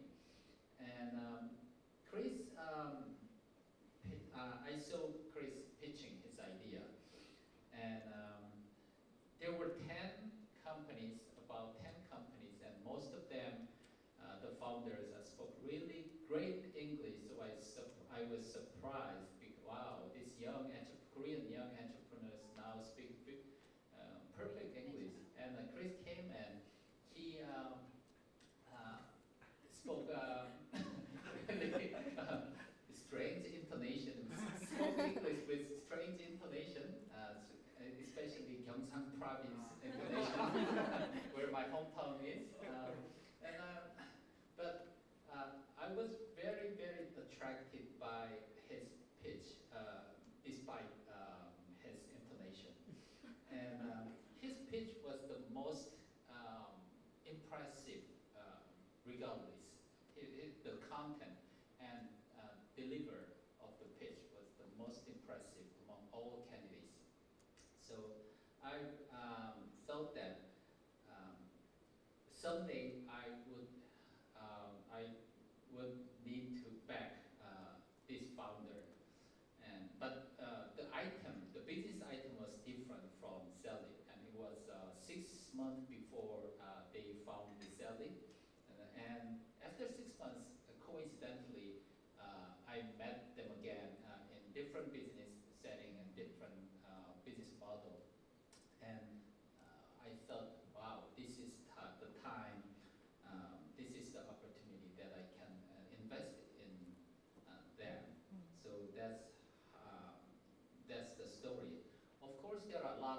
founders, we cannot invest in every great founder. But in addition to the great team, great founders, we invest in early stage, idea stage company when we have clear visibility of how we can add value to this company. For example, this company only has an idea now, but I can clearly see how I can help this company raise Series A or next round of financing. And when that comes to my mind, it gets easier to make decision. Thank you. TK, would you like to add on? I generally agree with the opinions, but I want to say that looking back my experiences, I started my business because I am so genius, or I have a lot of the knowledges or skills. I started my business because I had nothing. I was very desperate, and also I have big willingness to want to be a successful businessman or person. I want to be a successful father. So that kind of the emotional things move the investors. Yeah, that it should be a secret, but they didn't see my IR deck, So yeah, including me and all of you guys are wonderful IR deck and wonderful references and wonderful skills. But the successful investors always success in finding out the hidden things behind the IR deck. So yeah, now I'm become an investor, so I can clearly see that kind of mechanisms.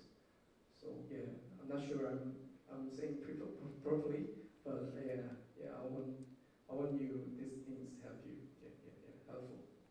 So I wanted to add a story on top of his word. This is top secret. Now I open, and so his company was our first portfolio company, and when I got his bag before the meeting, before I decided whether or not to have a meeting with him, I saw the bag. This business model makes sense. I like the business model, and but I was quite busy. But at the end of the bag, he ended the bag with a closing remark saying, "I work hard to the death." So, wow, this guy is desperate. So I decided to have a meeting. Wow, thank you for sharing your stories. Even I wasn't aware of that secret. And as we're talking about investing, I think it's the perfect timing to ask Uniel, who's also a serial entrepreneur, but also you're doing impact investing, and you lead the open innovation initiatives from social innovation, etc. And we had this one very specific question. I think it's perfect for you. What interest and capabilities does TheVentures have for blended finance programs? And when I first got this question, I was like, what is a blended finance program? So if you could kind of explain that, that would be very helpful. Okay. Yeah, blended financing model is currently very hot. It's very reasonable kind of model, and it was there always. It's a mixture of public money and private capital.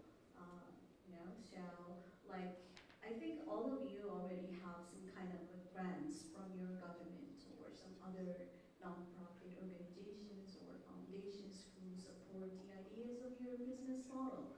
And that will be the first step, and then if you some of the growth or some of the significant signals of your business model, then that is the point that you can go for the venture capital or some early stage investors like TheVentures, and that would be the private money goes into your company, but it's dilutive capital, so it's like equity investing or some types of investment rather than financing. So, and then the last, when you have a very good significant growth, but need a very, very urgent investment or capital input, and that is the time that you will go for the bank financing model, a type of loan, but it's not dilutive and it's not, have some kind of like control over your business. So in a very short time, like 6 months or 1 to 2 years, if you have a clear path to get the profits or revenues out of that investment, then you can go for the loan program. So mixing the three of that, we call blended financing. And right now, and also several years ago, we also started the blended model. So TIPS can be one of the blended model, very famous in Korea, and TheVentures is one of the operator of the TIPS program. So the TIPS program is like, we investing the very, very early stage of teams, and then the Korean government actually backs the R&D grants around 500K USD. So it's pretty much of a big money for the early stage teams. So it secures like at least 2 years of the runway window for R&D. So it's very great for tech-driven startups. Likewise, we do have a lot of interest in blended financing model for impact startups as well. So that is why we collaborate with ADB or other UN-related organizations and some of the philanthropic organizations who want to deploy their R&D grants to the great initiatives from the startups scene. So yes, we are very interested, and also we have capabilities and we have the concrete track record. So if you are right now, under the conversation with other organizations of this types of the blended model, we are welcome to negotiate together, and also considering the minimum bar of the investment together as well. Wow, thank you so much for that. I think that was very educational. And, and at this point, I think we should think about what you guys went through after you get that first investment, after you get several investments. I'm pretty sure all of you guys at some point may have made a mistake. So maybe I'll open the floor for anyone here. So what would you say was your biggest mistake as a founder? And if you were to go back in time, what would you do differently? Who would like to take the first? Sean? Okay. Biggest mistake? 창업한 거?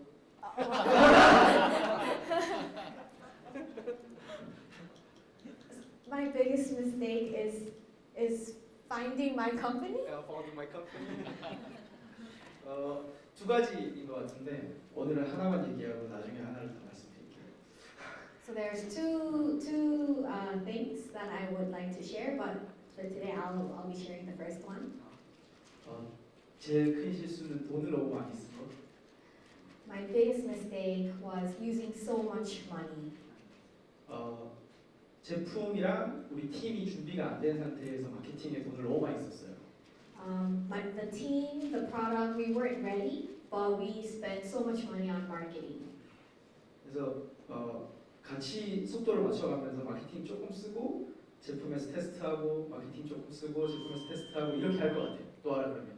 So if I were to go back in time, what I would do, I would pace it with the product, the team, and marketing. Spend a little to build the team up, to build the product up, and to spend it on marketing rather than just pouring it on. Save your money.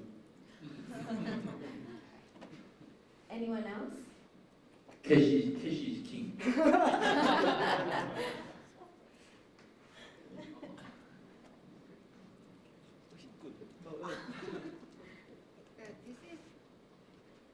This is really difficult actually.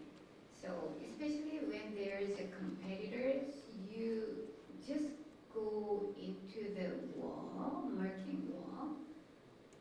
You cannot help but doing that. So it is not very easy to avoid it. Yeah, so it's always dilemma. But yeah, there's no answer regarding whether or not to spend marketing money. And aside from marketing expense, there's another topic like hiring. So there's always dilemma regarding whether or not to hire new persons. So one part, on one side, the requirement is we have to release new features by the end of March, for example, and we need to hire 2 more engineers, and without that we cannot meet the schedule. And there's such kind of pressure. On the other hand, some of the team members are not perfectly agreeing that they are A+ quality candidates. So in many cases, many entrepreneurs, including myself, are forced to recruit those non-perfect candidates, and to meet the pressing timeline. But in most cases, I think those were mistakes, and because success doesn't come from a single event. Like at first, it looks like that if I achieve the milestone of Series A, or if I achieve BEP by the end of March, for example, it seems like I crossed the first obstacle, but it never works like that. There are obstacles after obstacles, and after, it's over and over again. So I think hiring suboptimal candidates is the worst thing you can do in your journey, but it's really difficult to avoid. Yes, well, that point I really, really strongly agree with Chang-sang, because I also had a lot of experiences because of this, hiring problems. And sometimes it comes from a very, very close friends when you start your new journey. And sometimes it comes from out of nowhere, a stranger you just met from the events or some kind of like hackathon. And sometimes it's from the hiring professionals that you specifically ask the specs and the needs and the requirements. But then always, I think we need this kind of like, trials and errors, and having kind of like a flexible terms with before hiring someone new will be a good tip. so that you can test run each other for the for the businesses that you are achieving right now, so that you can be 100% ready to believe in that person, and also that person can contribute themselves like 200% or 300% to the business, the current business. So, but then usually, when we hire someone, it was kind of like last minute. So we don't have that kind of like a peace of mind, right? So I think even at that point, it's not too late. So you don't have to be too hurried to, get some person. If you lose a month, that's just a month.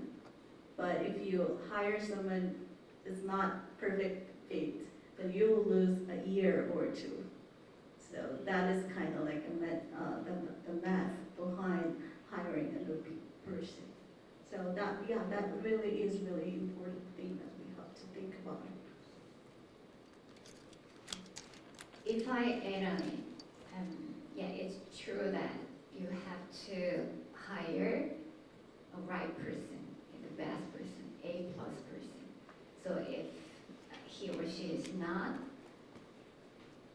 the right person or A+, it'd be better for you to not to hire the person. Without the person, you can go and wait until when there is a record. But the thing is that the reality is that it's a matter of choice, and there is always a trade-off, right? So again, it's not easy. It's not like a math calculation. So you have to choose, and you have to make a right decision in every single moment. So definitely not easy, definitely very, very difficult, and we all kind of agree, I think, to a degree that there is no right answer here and there. So I think, and this was one of the most asked questions by the teams. So we are going up a hill that we don't know when it will end, and it's this continuous striving and working, and TK even said, I'll work to my death. So were you never tired of that continuous working? How did you refresh yourself? Every day tired, yes, every day. You have to have the daily dose of challenges. Even after exit, it's very tired too. So how did you cope with that everyday stress and continuous pressure and burden? How did you cope? I see very serious problems between the founders or the hard workers. We are been through some kind of roller coaster things. We are very happy and very excited, like millionaires, but sometimes we feel very sad. So the difference is the gap is huge. So, and we think a lot, too much. So sometimes we cannot focus on the very important premier goals. So my experience, my method is going fishing. So actually I'm not very successful at fishing, but I'm just looking at the skies and oceans, so don't thinking, that's my way. So finding your peace, it's one method. Chris? 저기 진짜 답변에 션이 해줄 거고요. 그 전에 저는 우리 이게 회사 스타트업 하다 보면은 되게 많은 정보에 노출돼 있거든요. 소리가 됐든 정보가 됐든 사람이 만나는 것 됐든. So Sean will answer that question. But if I were to add on, if we're doing a startup, we're bombarded with all of this information 그런 게 이제 그런 자극에서 잠깐 벗어나는 거 되게 좋더라고요. 그래서 저는 그 저녁이나 주말에 항상 모든 핸드폰도 안 보고 혼자 있는 시간을 가졌던 것 같아요. And so it's good for me to get away from that information, to get away from my cell phone, and just have that peaceful time on my own. Especially after I get off work, I would like to have that time for myself. Sean? Frankly speaking, I think refresh is a luxury keyword for founders. Yeah, keep working. And after exit your company, and then refresh. So no time for yourself until exiting. I don't know. All right. So you mentioned the word exit, and you guys have had that experience. Can you share some of your exit strategies with us?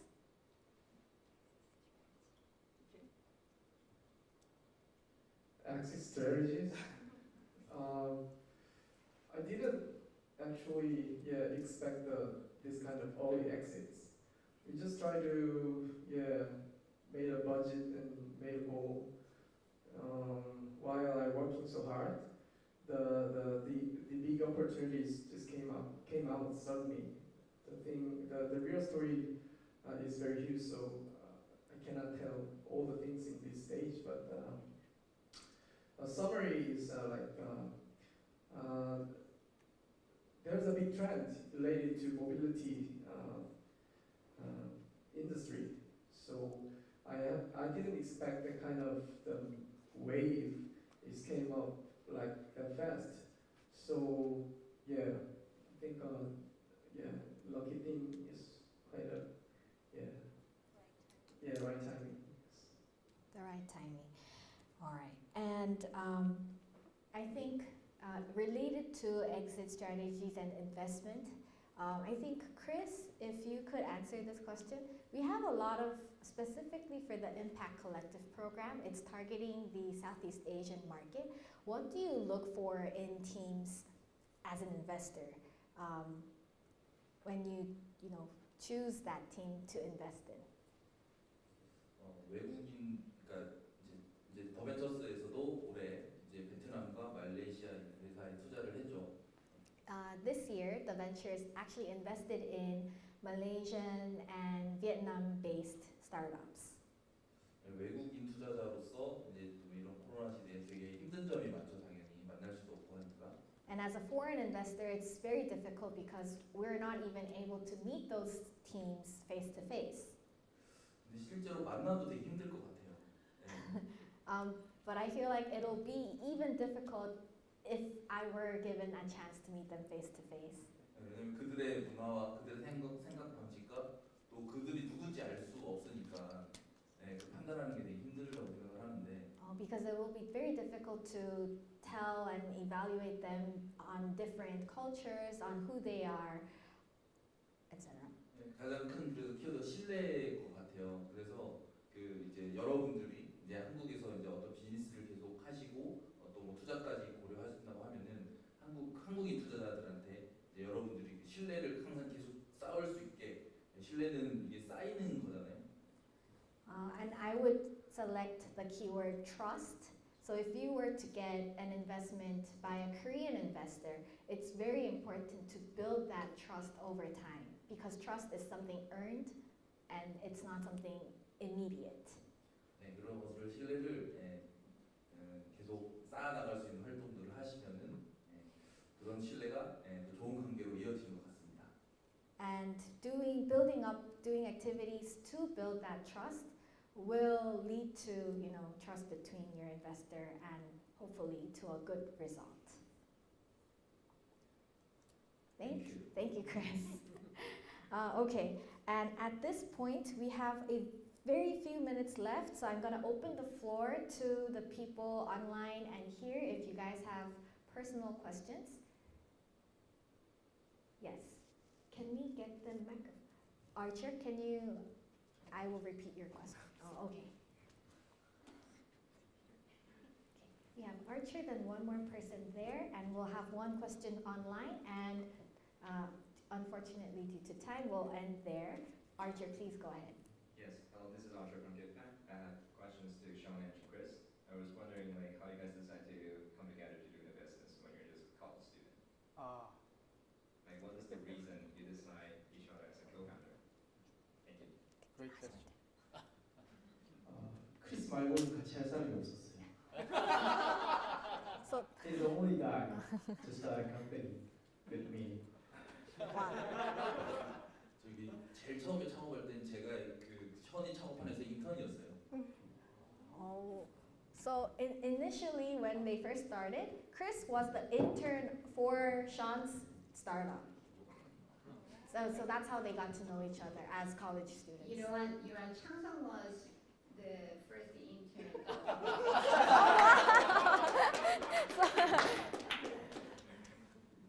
인턴하기 잘하시라고. So interns, you have something to look forward to. And Charlie, yes, that was a very good question. Thank you. Yeah, first I would like to thank you, everyone from TheVentures for the great conversation today. So I have one question for Sean and Jiwon. You mentioned about the hiring process, always hiring the A+ people, and you just keep waiting until you get the right people in. And I really, I share that approach with you. So my question is about, okay, it's not about hiring, it's about how to retain the talent in your team.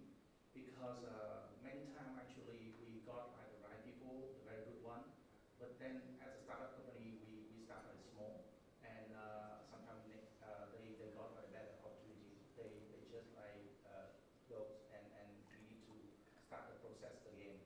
So you can you share your approach or your secret about how to retain your talent in your team?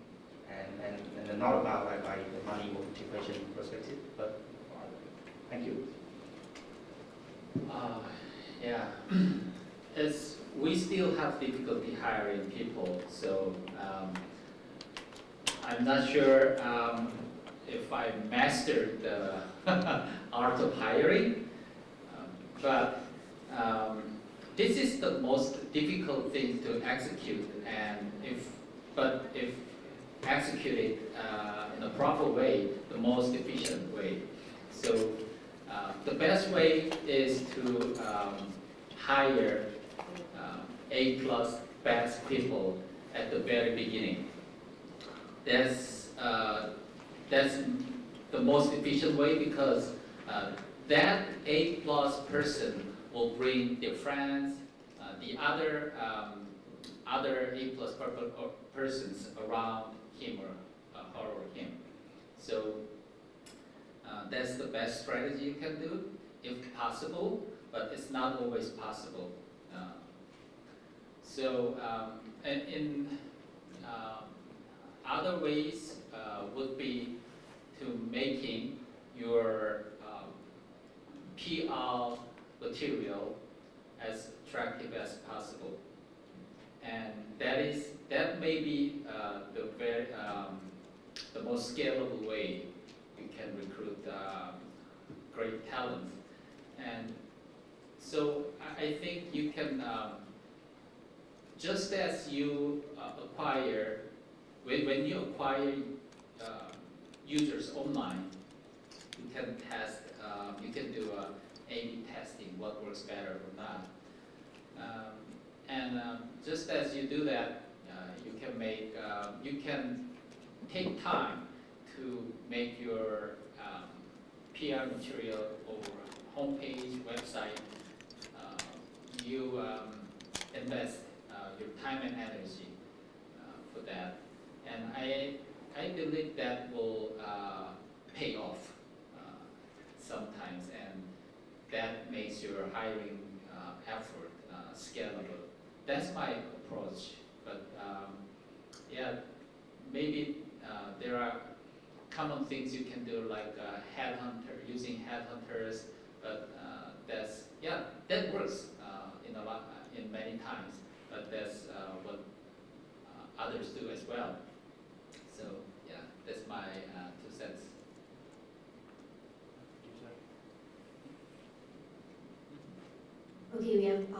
if Neil can add on, and then we can have one last question. On top of it, I would say, once you get the right person, the remaining thing is the culture that actually, drives them, go through all the path and all the journey together with the peers.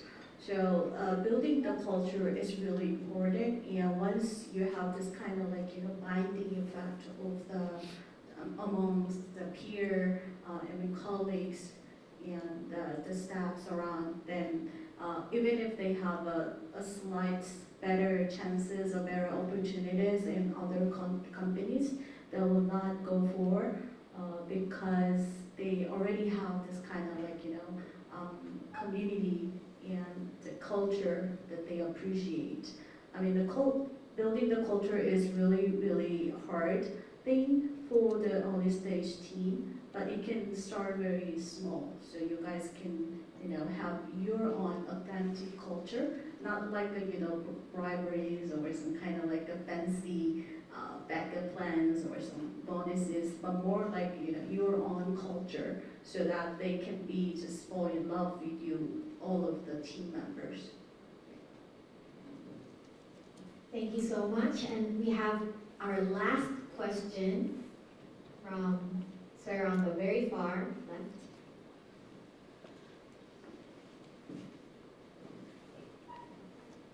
So great to hear about Korean companies starting and doing business in Korea.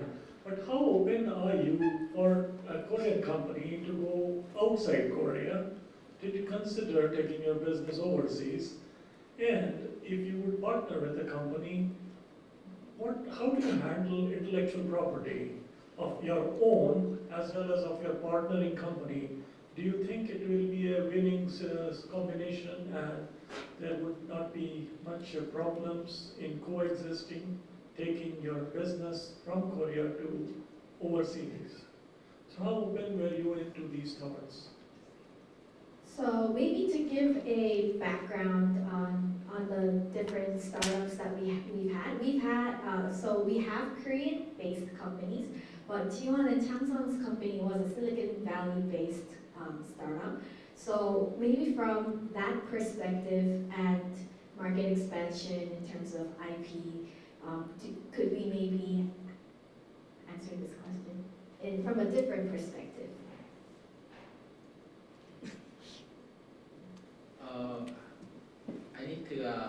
I needed some time to think about the answer. So if you guys have some thoughts. So my first company was an international gaming company, based in Seoul. So all the team members, 20 of ours, we just based it in Seoul, but we operated our games in the US, in Canada, in Japan, and some of the Middle East countries as well. So always, especially for the gaming contents, the IP always comes into a very, very sharp topic, always. But I'd like to say there's no 100% protection. So if you want to protect everything, you'll lose a lot. So you have to just open it, and you have to admit that somebody will copy you and somebody will follow you, but you have to lead always. So that was our approach at that time. So we moved first, and we pinpoint first, and then we were kind of having the positions of the leader, and also the co-creation. So when selecting the partners, especially for the gaming companies, we always talk about a lot of publishing giants. So there are a lot of different options who to publish our games together. And as a developer, we are more into the creation part, but more the publishers are actually going forward for the business side and sales. And when we choose the right partner for the publisher, we always look into their other stories, the previous stories, what kind of conflicts that they have with their previous partners or previous dev houses. And that always, comes into the next story of ours. So even if we have a great chances with a number one company at that time, as an international publisher, we rejected it, and then we just selected the fourth or fifth one. But they gave us 100 million subscribers. So it was a great success at the time because we believe in them and they believe in us, and we had this kind of like mutual trust. And they never, did anything negative for us. And we co-created the brand together, the game title together, and that was the success key, I think. So yeah, better than protection, validating the partnership will be the best option, I think. So intellectual property and those kind of things, how to deal with and how to view those kind of things is really varies depending on in what industry you're in and in what age you're in. Because when Ji-won and I were in Silicon Valley in 2007 and 2008, after that, over the decade, over the last 10 years, we saw explosive growth in internet and mobile industry, and the growth rate was like crazy. So in internet and mobile industry, the general wisdom in Silicon Valley and a lot of VC actually said intellectual property is nothing in our industry. So somebody even said, if you see an entrepreneur emphasizing the value of their intellectual property, like a patent, is definitely red flag. It means that the fast execution is much more important than the intellectual property, so-called intellectual property like patent. And the copycats who have a better ability to execute faster is always wins over the original inventor or the holder of intellectual property. So that was the mindset of the last decade in the industry, I think. But I don't think it can be generalized and applied to other industries. Like in biotech industry, for example, the intellectual property is super important. So I think nobody, not even investors, nobody can say one general rule. So I think it's very, very different. It depends. All right, thank you so much. So I guess we will end it here today. Let's give a round of applause to our six partners.